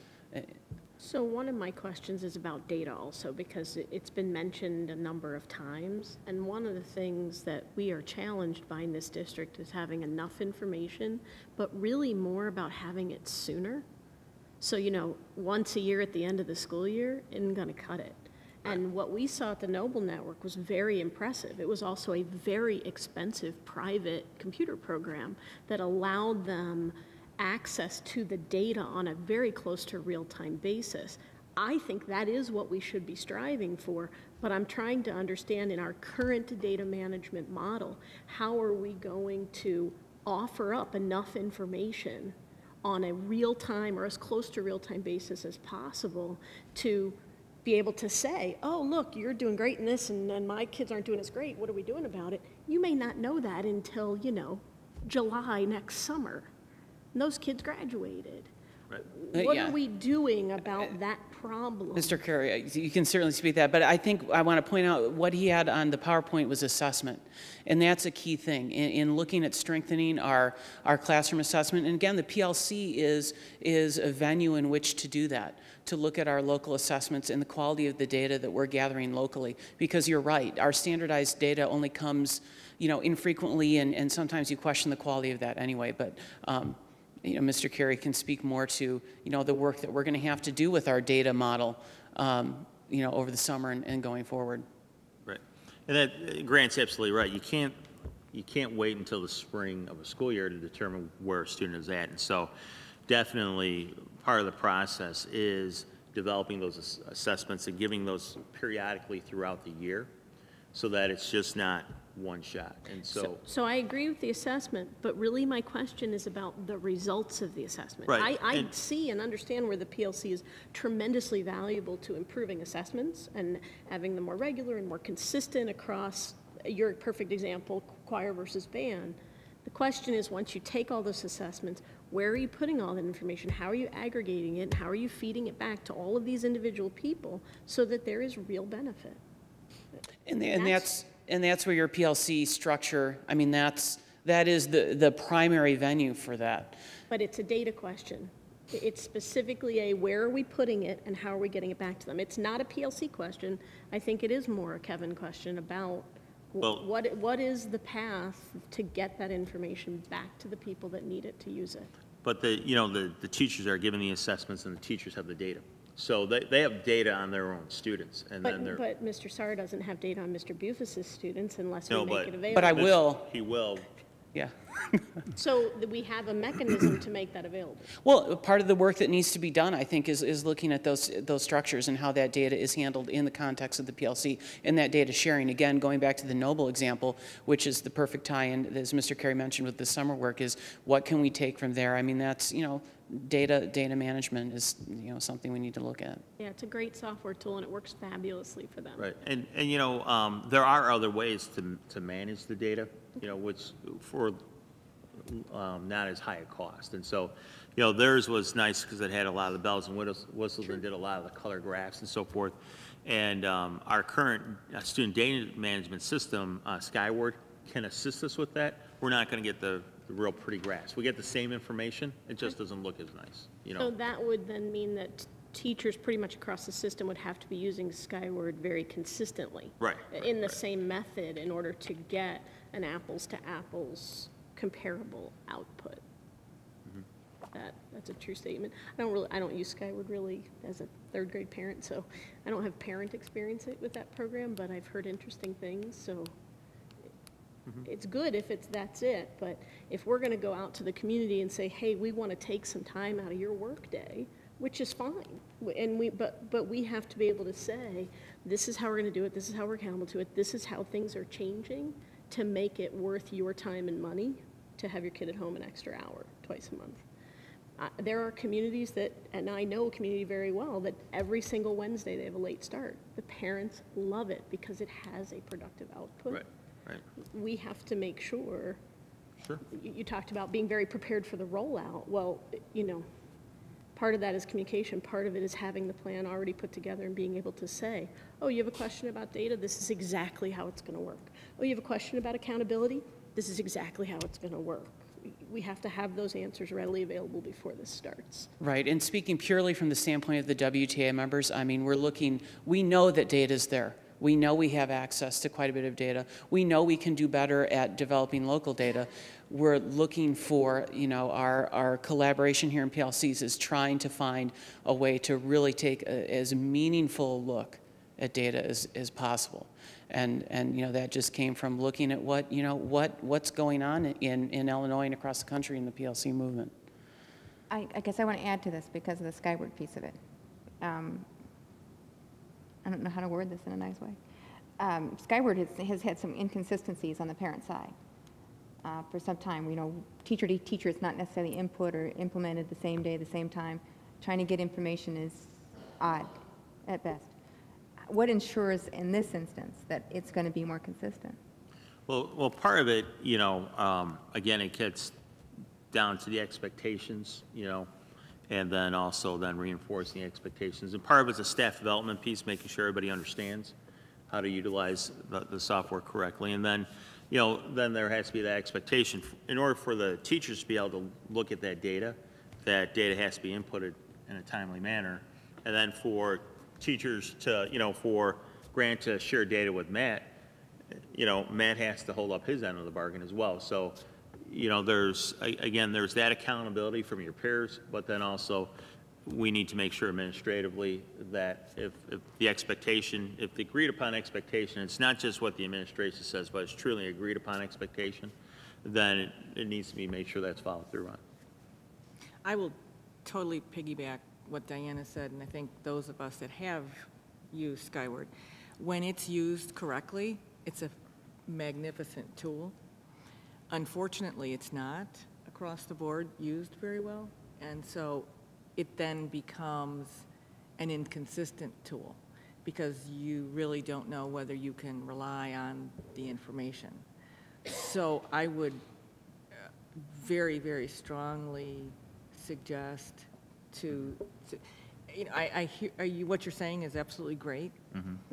But the piece comes in, I'll go back to what Shannon said, the people that are embracing it and everything, those people are already doing the right thing. They're already doing it because they believe in it and they want it and they want that out. Right. And I could see how maybe, your scenario, yourself and Matt that would work. I guess I would go back to that question about you know, how does it fit into a review or something? Because it just has historically been an inconsistency that parents struggle with quite a bit, where it's not consistently used, and then therefore it's inconsistent for us to be able to use it as a tool when we're working with our students. So I would very, very, very much, I certainly, you know, I went on the Noble Network tour, and they do have a wonderful bells and whistles thing, but I don't think we're in that position to do that. So I think what we have to do as part of the professional learning community is look at what we do have. And if it does give us the data that we need to absolutely, positively make sure that everyone is using it the right way so that it is the productive tool we can use. Because unfortunately, it's not always that way, so. The teaching staff right now, I'm sorry, Gary. Go ahead. The teaching staff right now, are they mandated to use Skyward? They have to in terms of, that's how we generate report cards and transcripts. In terms of, I don't know how often they have to update grades. I don't know if there's any expectation. I mean, I guess if we can go back maybe to the PLC application of Skyward just for a minute, Mr. Carey, you know, correct me if you think I'm off base on this. I would see the Skyward data as being only one facet of the type of data that we'll be looking at. And frankly, from the Skyward data, I would anticipate that the kind of information that we would be getting there would be achievement on standardized testing, MAP, and some information that's already in the Skyward system. I don't necessarily think that looking at a student's individual grades on a particular assignment or performance would be a large part of that PLC, rather than the instructors of those areas coming together with their summaries of that data. And if you look at the from the Noble visits, they had a number of print tools that they used for data analysis, where they would sit down and workshop, you know, in their professional learning community setting, a very deliberate process for looking at data. And so I think that the Skyward, it would just be one facet of the type of data conversations going on there. I think we're kind of, Getting off track? right. I think there's two conversations taking place, you know. And we can, you know, if there's a question about Skyward and expectations for teachers, we can have that conversation, but I don't know necessarily if that's the you know, the PLC conversation, you know. Okay, so in a PLC, you have a group of teachers, could be the same building, could be across buildings, could be different grade levels, whatever. They get together, they decide they're going to implement something new. They've all met, discussed something. Do they actually have the authority then to go ahead and implement this change and see what happens, collect data, analyze that data, and then, or do they just come up with the idea, then it has to go to the building principal, and then, you know, how does implementing ideas actually happen in a PLC? You know, I would imagine that if it's something that takes place in the context of their class with the current materials we have, if there's no additional expense, those types of things, you know, I think they would have their conversation, decide what strategies they would implement. If it was, you know, and I can't imagine something really where it was going to, let's say hypothetically that you get different departments talking about an activity that integrates curriculum, and they're talking about a unit, and one of the culminating activities would be a trip, you know, to a museum or something, and for the students. Well, then that would be something that would have to go through that process for that piece to be approved. But in terms of developing a lesson that integrates curriculum, that would be something that they would have that, you know, independence to do. Yeah, if I could refer you back to the PowerPoint, everything is going to be framed by the standards, you know, the upcoming Common Core standards in our current curriculum. So it's not as though the PLC is a petri dish for some wild, you know, experimental type of, you know, activity. Everything is still within the context of the prescribed curriculum and standards. So that's, and it's really about, again, looking at how are we getting kids to those standards. And if we aren't, what can we maybe do a little differently to get them to that prescribed standard? So when you decide to do something differently, you're going to be gathering some sort of data to assess whether what you thought was going to happen happened. So is that going to be the PLC's responsibility to kind of, in essence, is it like a project that an individual PLC might implement, gather data, and then say, yes, this worked, no, it didn't work, or we need to make changes to something? Is that how this is somewhat envisioned? It's about the collaboration on teaching. So if I just go back to my rhythm example here, just briefly, and my kids are doing poorly, and I have the conversation in my PLC time with Mr. Bufus about it, and he describes the methodologies that he used, and his students are 100% have met the benchmark. Then I look at my practice and say, okay, well, did I do that the same way? And I start to reflect about what I did with my students and what I could do differently and how I can inform my instruction by my conversation with him about his techniques.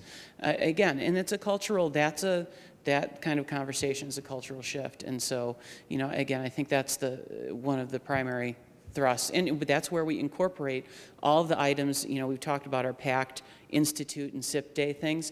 Again, the PLC time is a working venue to discuss and implement all of those things that we talk about in those other places. If I could just ask, in order to help convince the community that this might be something we want to do, we're talking about data and results, and we have other schools that have done this. Well, can we see the results from the other schools? I mean, did test scores go up? Did ACT scores go up? Did can we at least see a school that's done it for 2 years, or a school that's done it for 5 years or 10 years, just to help give the community and us more convincing, I guess, that it is what we should do? Sure. Sure, I can get that data. I mean, I like what it sounds. It sounds great. I don't have any problem with the way it sounds. I just like facts. Yeah. I mean, there are some tried and true methodologies in the PLC model, right? I mean, you're not going to send the kids into the laboratory and do crazy things. These are tried and true methods that have worked, right? Absolutely. You're talking to each other. How could that be bad if the teachers are talking to each other about the curriculum? It can't be a bad thing. Right. And again, those 4 questions that I had in the presentation, I mean, ultimately, that is the root of a professional learning communities. Teachers, having conversations about those 4 questions, ultimately. And so, again, right. I mean, it's you're talking about students, you're talking about learning, you're talking about what's working, what's not working, how can we do better? I mean, because ultimately, I come out of that conversation I had with Mr. Bufus with my kids then meeting the benchmark. Right. I mean, that's, and then that's my accountability. That's what I've documented, and there's then the documentation of the success of the PLC cycle. Sure. Kevin, I have another question. First, I would say any of this discussion around accountability, whether it's data, Skyward, or whatever, is part of this discussion. Because if we're selling to the community time, money, and effort, we better, measure twice and cut once. So I just want to say that I do think that these things are related. I have a question that is a little broader in scope. When we talk, I believe, and correct me if I'm wrong, that some of the things you talked about in the presentation were preparedness, readiness, growth. This is a foundation. These are the things we're talking about. How does preschool, full-day kindergarten, and summer school play into we need foundation, we need preparedness, we need, we're trying to impact our children's education. Right. And this, as someone has already mentioned, this sounds great. So I have no argument with, having the teachers get together and go through the example that Mr. Starr gave is a perfect example. Right. But the broader question of what are we offering to our community and how are we supporting the educational needs of our children? We have no summer school, we have no preschool, we don't have full-day kindergarten. How we don't talk about those things. And I don't know if it's just hush-hush, we're not supposed to talk about them, or, you know, but in the context of preparedness, there's lots of bigger picture things. You know, there's a lot of, and now you're talking, it's not that it's taboo to talk about those things, but, you know, now you're talking about a broader conversation. And, you know, right now we have several things going on that I think will be, those I'm elements thinking get about pulled in. time out of the day, Right. right? We're talking So about you- taking you start educational talking about, time out of the day, whatever number of hours or however it works out. Well, opportunity cost, whatever amount of time we take out of the instructional day, Right. we want to get the biggest bang Right. for that time. And the PLC may very well be it. But I think we do need Right. to know what the opportunity cost is of that. And so when you start talking about, you know, the benefits of an all-day kindergarten program, when you talk about preschool, extended school year, all those different. Extended school day, extended school Right, year. all those different conversations, you know, that's part of your broader, you know, when you start talking about the strategic planning and where you want the district to go. The financial question, you know, we have limited financial resources. Where do we get the biggest bang for our buck? How do we spend our dollars most wisely to get ultimately the best experience for our students? And so that becomes part of those, I guess, bigger conversations for the district. And so ultimately, by going through some of the processes that we are right now, if you know, your strategic plan won't necessarily say the district needs to go to all-day kindergarten. Typically, what a strategic plan may come up with, or one of the things that come out of there, is, you know, the action plan of studying, you know, the cost benefit of an all-day kindergarten program, and make a recommendation to the board by a certain timeline. And then part of the process we're talking about with the finance committee is taking a look, and I think I may have mentioned this, taking a look at what we are doing with our dollars now, and then seeing, okay, you know, and kindergarten could be a program, all right. So what would you have to increase the kindergarten program budget-wise to get to an all-day program? And then what would be the benefit of that all-day program? And so now you say, okay, if we want to spend those kind of dollars, well, where are those dollars going to come from? And so is there another program that, you know, if you cut that budget by a certain amount, does it not impact does it not have a negative consequence on the impact of students? Well, then maybe we can draw some dollars from there. So, you know, those kinds of questions are what we want those other groups to be looking at, and ultimately, you know, you do start answering those questions. So, and is there a comparison for the PLC? Like, we're talking about, if we want X dollars to do this, we have to get it from somewhere. Well, we want X time, number of hours to implement the PLC. Do we know what else could we, or would we be doing with that time that we're currently deeming as less valuable? Because we want to put that time now into this program. So, you know, kind of same discussion, Right. except about money. It seems to make really good sense to have that discussion, but we don't tend to talk about that in the same context of time. Mhm. What are we taking away from, and are we Right. getting more Right. out of the use of that time? Right, and I guess, I guess my, you know, quick response would be that, you know, you're absolutely right. Time is a resource, and it's a limited resource, because once you know, expend that time, you can only use that time in one way, and once it's gone, it's gone.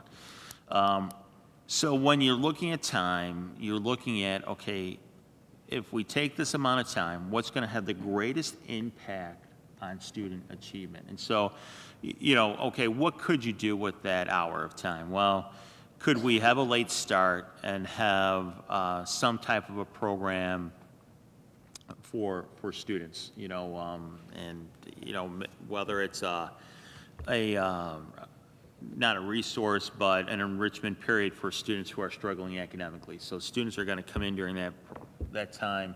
Let's say students who are struggling in reading, and so they're going to receive additional reading support during that time, all right?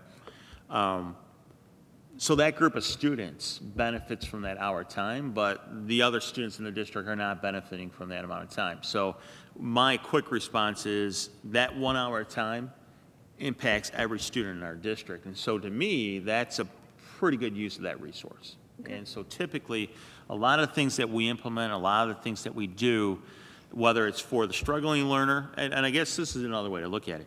We have programs that impact our struggling learners. We have some programs that impact our accelerated learners. All right? Okay, we do, you know. Okay. And maybe that's another conversation that, you know. Different day. But again, do we have, you know, and so we're looking at a program that ultimately can impact the learning for all of our students, you know, and whether they're a struggling learner, accelerated learner, or an average learner, they're all going to benefit from this. And so, you know, I think that is a pretty wise use of that resource of time. I'll just make a quick observation because this conversation really is hitting home for me. I work for a large organization. I am part of its national sales team, and we have national sales team meetings in various locales at different points of the year. And as a sales guy, there's always the you know, in the breaks and at different points, the sales guys, you know, say, you know, gosh, shouldn't we be out selling? You know, shouldn't we just be out pushing our product? The reality is for the organization that a well-done sales meeting creates strategic sales efforts. It helps identify better the prospects and the opportunities that we should be pursuing. Clearly, I view as a parallel this PLC conversation that it creates a larger strategic conversation about teaching and learning. And so does it take away some specific teacher time within the school day a couple times a month? Yes.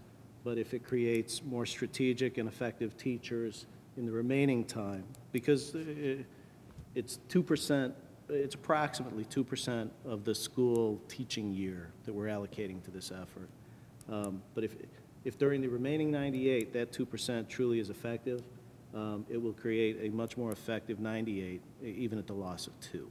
So again, you know, the hope is that it creates that sort of synergy. I think the other thing, Kevin, and Grant, you know, for your benefits, the thing I think I'm hearing, and I'll for myself as well from the board, and that we're really sort of yearning for is, at some level, a unified work product, or you know, from the PLCs generally or the PLC units individually, demonstrating the work that's being done at different points in time, you know, articulating, you know, sort of changes or things that are happening as a result of it, and hopefully, you know, some work product, whether in the aggregate or in the specific, about the effectiveness of some of those changes. So I think, you know, and it gets directly to Shannon's point, which is, if I can talk to my neighbor parents across the street and say, you know what, you know, here's the things that are really happening, then that's hopefully, you know, I think that will make me a much more effective board member. You know, when we talk about accountability, can we ask for, you know, obviously change makes people nervous, but it can ultimately be very good. So can we ask to have, you know, maybe every few months, every 3 months or so, like a presentation to the board so we can see what's happening?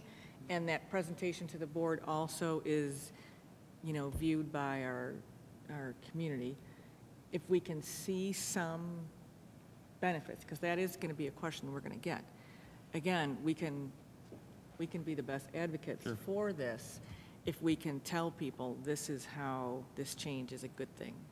And so that's, again, part of why I was asking for maybe some logistics of what we can do. You know, just thinking out loud, could we get some high school students to come on and spend an hour with our elementary kids or something? You know, I have no idea how the liability and all that works. I'm just trying to think about ways that we can benefit, because that is one of our, being a unit district, we have that to pull from. I'm just kind of throwing that out there. We have parents who do book buddies. Maybe we could tap into that as a resource. I don't know what it is, but a change can be a really good thing. And this, as I think Shannon mentioned, or Mary Kay and Shannon mentioned, is that it could really be a very great, it's tried and true. Let's just find out how we want it to work for our district, and how we can you know, this sounds like it could be a wonderful experience for everybody in the outcome.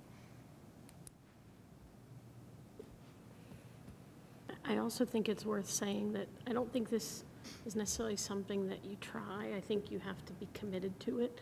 It's a long-term program. You may adjust how the program works to improve your output, but I don't think this is like, hey, I'm going to try this diet for a month and see how it works out. And if it doesn't, I'm going to, you know, pitch it. I think that this type of cultural change is something that people have to perceive as this is the permanent direction of our district. This is the output we as a community want from our educational staff, and that it's a commitment that we're making for the future of our children's experiences. So I just wanted to mention that because something Grant said kind of made me think that. You know, the one thing I failed to mention as well, but, you know, I periodically do the joint meetings of the PTOs and boosters, and I did share this, this information with that joint group, and I did talk about the late starts, and honestly, nobody questioned the late start. They liked the idea, and they... Maybe they're not as obnoxious as we are, I don't know. So, you know... Well, you know, I guess the one thing that brings out, I suppose this is an additional piece for good communication. The more we communicate this to our community, the better it would be. Like you say, if this is something, you know, you don't want to just test the waters. If we're going to really do it, let's do it This is the our right vision. way. I mean, if this is our vision and this is what we want to accomplish, then we're committed to it. We're not sticking our toe in the water and running the other way. This is it, and we're all in. And that piece of communication probably would. Yeah. Thank you. All right, sure.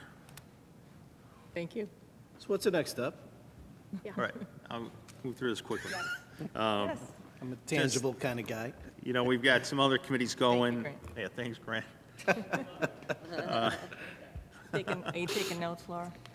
Strategic Planning Committee, kind of where we're at in the process. We went through an activity, and we're getting to the core areas to focus on for the strategic plan.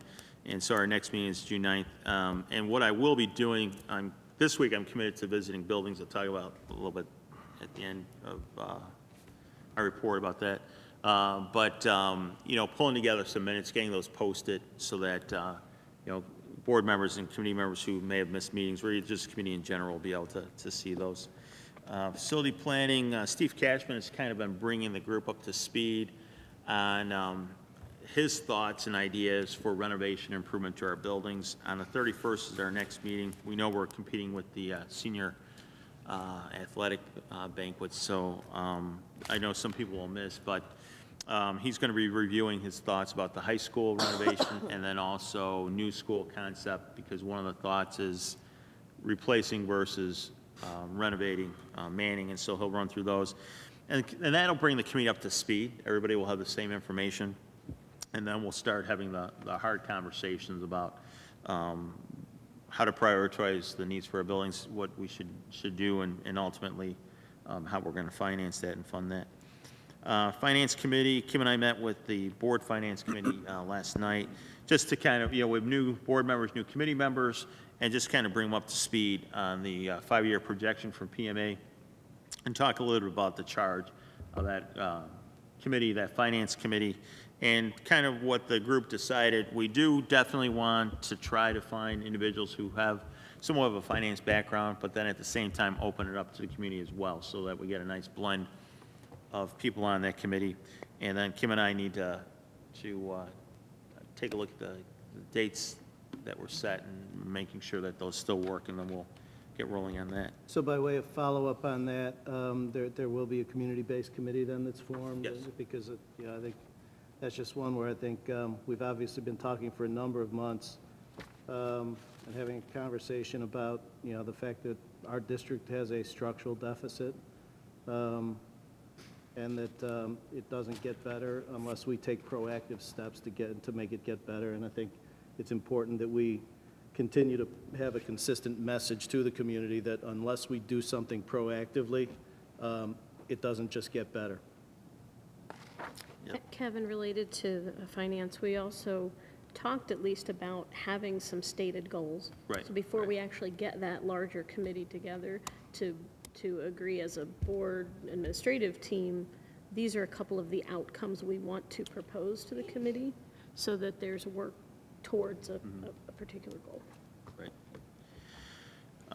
Then you have a copy of the Education Reform Bill, Senate Bill 7, which, you know, is going to have a significant impact on the evaluation, the ratings, how the rating system will be incorporated into decisions for districts in terms of rehiring staff, and then also in terms of the RIF process. And there's also language that is specific to board members and training that board members will need to receive. So I shared that with you as well. Can I ask on that? Because that's the one question I had. Is this something that's in addition to what the IASB provides on a yearly basis and for new board members and continuing? Yeah. This is something new? Right. My guess is that, though, the School Board Association will put together the program for board members and offer those opportunities. Then a couple other things. Number one, the WTA recognition dinner. It's been a while since our district has had a recognition dinner for our employees for service to our district, and then also to recognize our retirees. And I'd like to thank Pat Burnside, Peggy Chapinski, Laura Riley, and Joanne Slott for all their efforts. It was a great evening, and I'm hoping, and I think it's the committee's hope that it's something that continues in our district and continues to grow. Then just two more quick things. I am involved in building visits. I mentioned that to the board. I visited with Manning in the high school.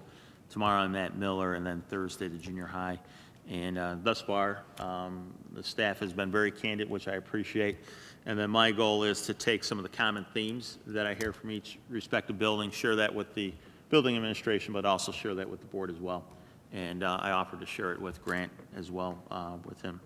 And then finally, probably not good news for the board, but we have a bid opening June 3rd. That addresses a lot of our needs for the summer in terms of the fire alarm system, boilers, water heaters, those types of things. Because we want to get started on those projects, we'll probably be contacting you about a special board meeting date in June after the 3rd. We need to talk to Steve Cashman because he'll have to review the bids for us and kind of put it in a format so that the board can look at and interpret and ultimately make that decision who to recommend for the bid. And so it'll be sometime after the 3rd, but as soon as we talk to Steve and get him to give us a date when he'll be ready for that, we'll send out an email to board members finding out what date and time will work for board members. Is that a long period of time, that meeting, or what do you anticipate that For, meeting will look like? actually, it would be the only agenda item for action would be the acceptance of the bids. And, you know, typically I would think that depending upon board member questions, I don't think it would be a very long board meeting. Because we added an extra item potentially related to the financial. You know, we were talking about possibly for amending the budget. We don't need to amend the budget. Okay, so June 28th Right. is, okay. So June 28th is yours. You can plan your evening. But we'll need something after June 3rd. So hopefully that week of, what would that be, the 6th? Hopefully the week of the 6th, we'll be able to squeeze something in. Should we tentatively think about that Tuesday, just in case? You know, you let us can know. think You'll about let us it. know. It's Okay. really going to hinge on Steve Cashman. Oh, that's right. And how Okay. quickly he'll be there at the bid opening, obviously, but then he's going to want to take some time to look at it and make sure that we're comparing apples to apples, because he has that expertise. And that's it. Anything else? That's Okay. it. Thank you. The next item is board reports. I would just like to add to our dates that we are not going to be meeting for our board self-assessment, and everyone, we've notified everybody about this. We had last time talked about June 14th meeting. We're not going to be meeting on that date now because not every board member can be there. And then in looking at the rest of the summer, there is not a week this summer that all of us are around. So if, I had sent an email, and if everybody could get back to me, I will follow up with an email on this. We're looking at either August 30th or September 6th. I will follow up with an email, but I want everyone to know that we have looked at it and there just isn't any date this summer. So then that's when we're talking about meeting with the IASB for board self-assessment. Marie, have we looked at when Labor Day is? This Labor Day I this year. don't know. These were the two dates that That John John was Castle available? gave to me. Looking at, like, after the summer, these were the next two dates that he had available. And so that's why I'm throwing them out there. If these don't work with our board, then we go back to John. Okay. But this is what he gave me. So again, I'll follow up with an email on this, but I just wanted everybody to know that the sooner we tie in a date with him, then we can move forward. So are there any other board reports? Can I ask a question too, just because of the comment? We have, just nothing but time on our hands here. At some point, you set up a climate committee? Yes, then? yes, yes. I know. We'll get that rolling, yes. And we have board members on that Right, committee, right. and okay. Yep, we will. Okay, then the next item is education, the SACID Board of Control update. Mr. Price? Well, the last SACID meeting was in April, and SACID will be putting together a brief orientation for board members. They do this every election cycle, so anyone is welcome to go to that. I will get the date, and I'll probably send an email to everybody just to let you know what date that is, should you want to go out to Naperville and get an overview of SACID's organization. One of the topics from the last board meeting had to do with a vocational grant that was awarded SACID, and this was money that came from the ARRA funds, and it was to develop a program, to research and develop a program that utilizes job coaches to assist SACID student population with social and emotional learning disabilities to help them find employment during their later part of their high school career and possibly afterwards. And the primary focus of the program included teaming up with students to understand an individual student's learning style, capitalizing on a student's natural talents or helping discover what those talents are. A lot of times students, they don't really think about these things as far as, moving from school to the workplace. So developing a thought process that helps them move towards that level of independence was a big focus. They did a lot of career exploration, and they partnered with some existing SACID vocational programs, and they used software and websites and surveys, self-surveys, and they took field trips to Fermilab, Navistar, Edward Hospital, and to COD to give some overviews of different work environments. And one of the another big part of the program was soft skills development, and that's those interpersonal relationships in the workplace that are so important and probably are a big cause of students with social and emotional issues of losing jobs. They don't know how to react appropriately in certain situations, and then they end up alienating coworkers and irritating employers, and they lose employment. So a lot of the program was geared towards helping the students recognize and develop those soft workplace skills. And they also focused on self-control, time management, and of course appropriate interactions. And they worked on interview skills. Within this program, as it was funded, they created they had some space in one of their mobile classrooms, so they created kind of a mock office for the students to come to and to work on these resumes and job applications and to have team meetings so that it felt more like a workplace than a classroom. And I think the students really benefited from that, to kind of help them visualize themselves somewhere other than in school and actually out in the work world.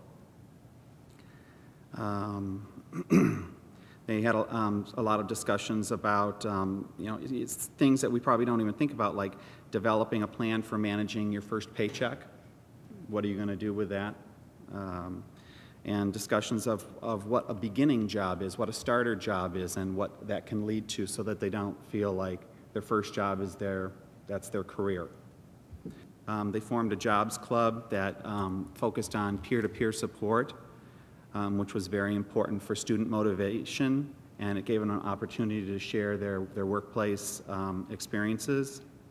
The students' individual progress and their pace was at their own pace, and coaching support was ramped up for students that seemed to kind of plateau in their progress towards an employment, obtaining an employment or part-time employment. And then some of the results from the program, they had 30 students that participated in the program, and for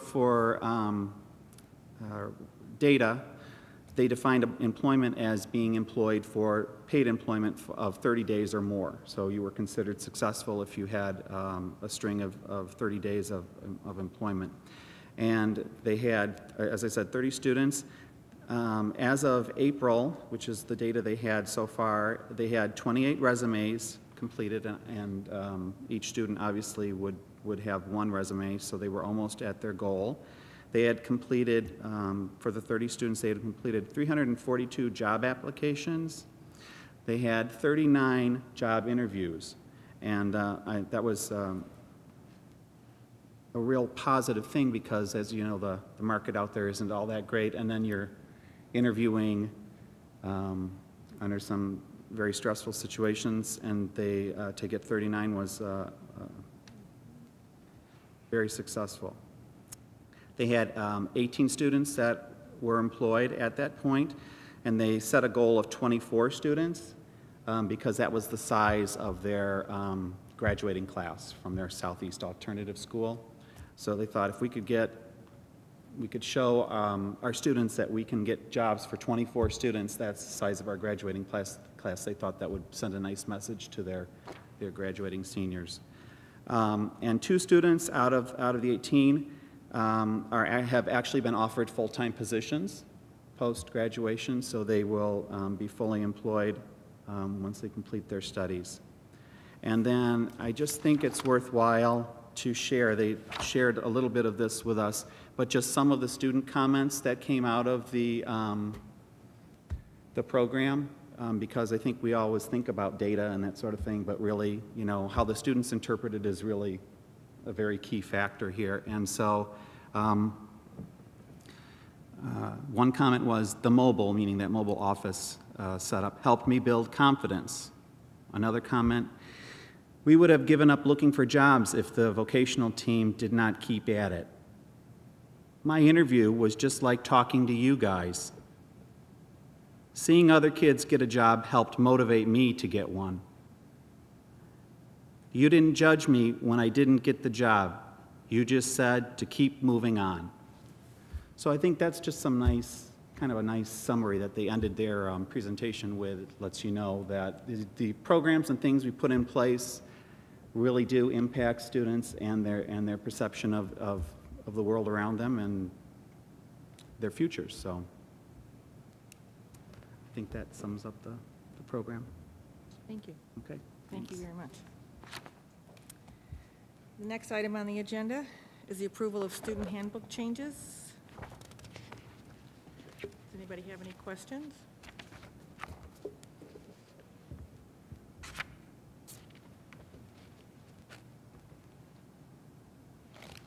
No?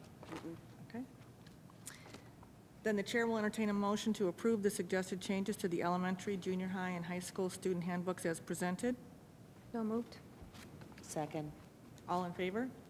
Aye. Aye. All opposed? No. Motion carried. Finance? Okay, in your board book, you have the first report is the food service report. And again, as in prior months, our expenditures continue to outpace revenue. And like I've said in prior months, we are looking at that program, how we deliver our services to our students, and we'll be looking to make some changes in the future. The next report is the summary of activity accounts, and those are there for your review. All funds have a positive balance at this point in time. Next report is our fund balance summary, and again, as we continue throughout the year, fund balance continues to decrease. We should be receiving tax revenue in the beginning of June, so you will start to see our fund balances coming up as we start to receive some of our tax money. So Kim, on fund balances, just if I look at funds and for board members, funds 10, 12, 20, and 40 are operating funds. They have about $5.6 million in them. That's an April 30th balance. We have a run rate of about 2.3, 2.4 million. Mm-hmm. So, by the end of May 31st, which we'll see in the June report, our low point balance will be just a hair over $3 million or so. Correct. And, Yeah, and I do a monthly cash flow, and I update our cash flow on a daily basis, looking at the bank statement and what's flowing through it, and project out what our revenue and expenses are going to be by month.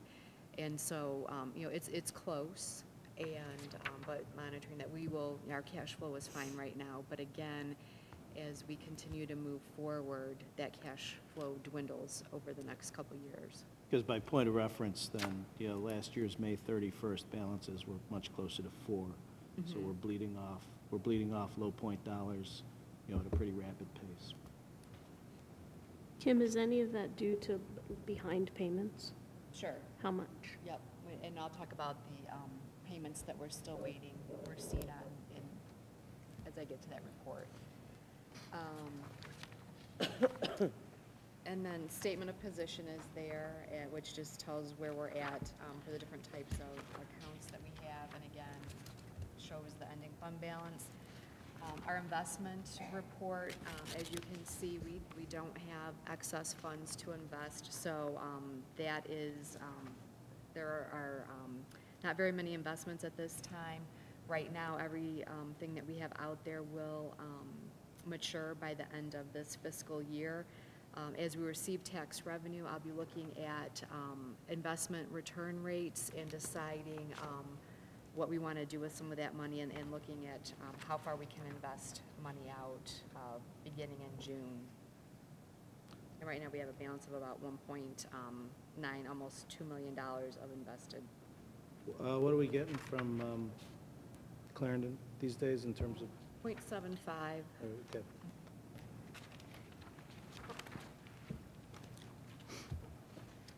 All right, and then when we look at our monthly revenue and expenditure reports, again, not much has really changed over the last several months. Again, the state continues to be behind in making categorical payments. In the education fund, we have just under $400,000 that has been vouchered by the state. So they've approved that we should receive those payments, but they have not released them to us. So right now, they have not paid our second and third mandated categorical payments, and we don't have really any idea of when they might be doing it. There's been some talk that they may be borrowing to make those payments by the end of the fiscal year, but I haven't heard anything more about that. Again, in the transportation fund, they owe us $183,000 there. And so, again, we're, just over $500,000 that we're waiting on from the state, or right around $500,000. And then expenditures are running really as predicted.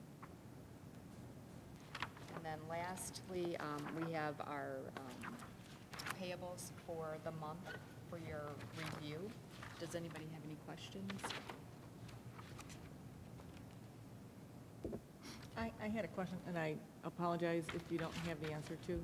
I was looking at Heartland on page 13, Westmont Junior High and High School student laptops. Does that, do you know what that might be? Yeah, I believe those are part of our grant fund. They're laptops, and I believe they're being paid for By grant? Okay, thank you. I apologize again for not writing earlier. Okay, any other questions on that before we approve the expenditures? Did you get your question, Shannon?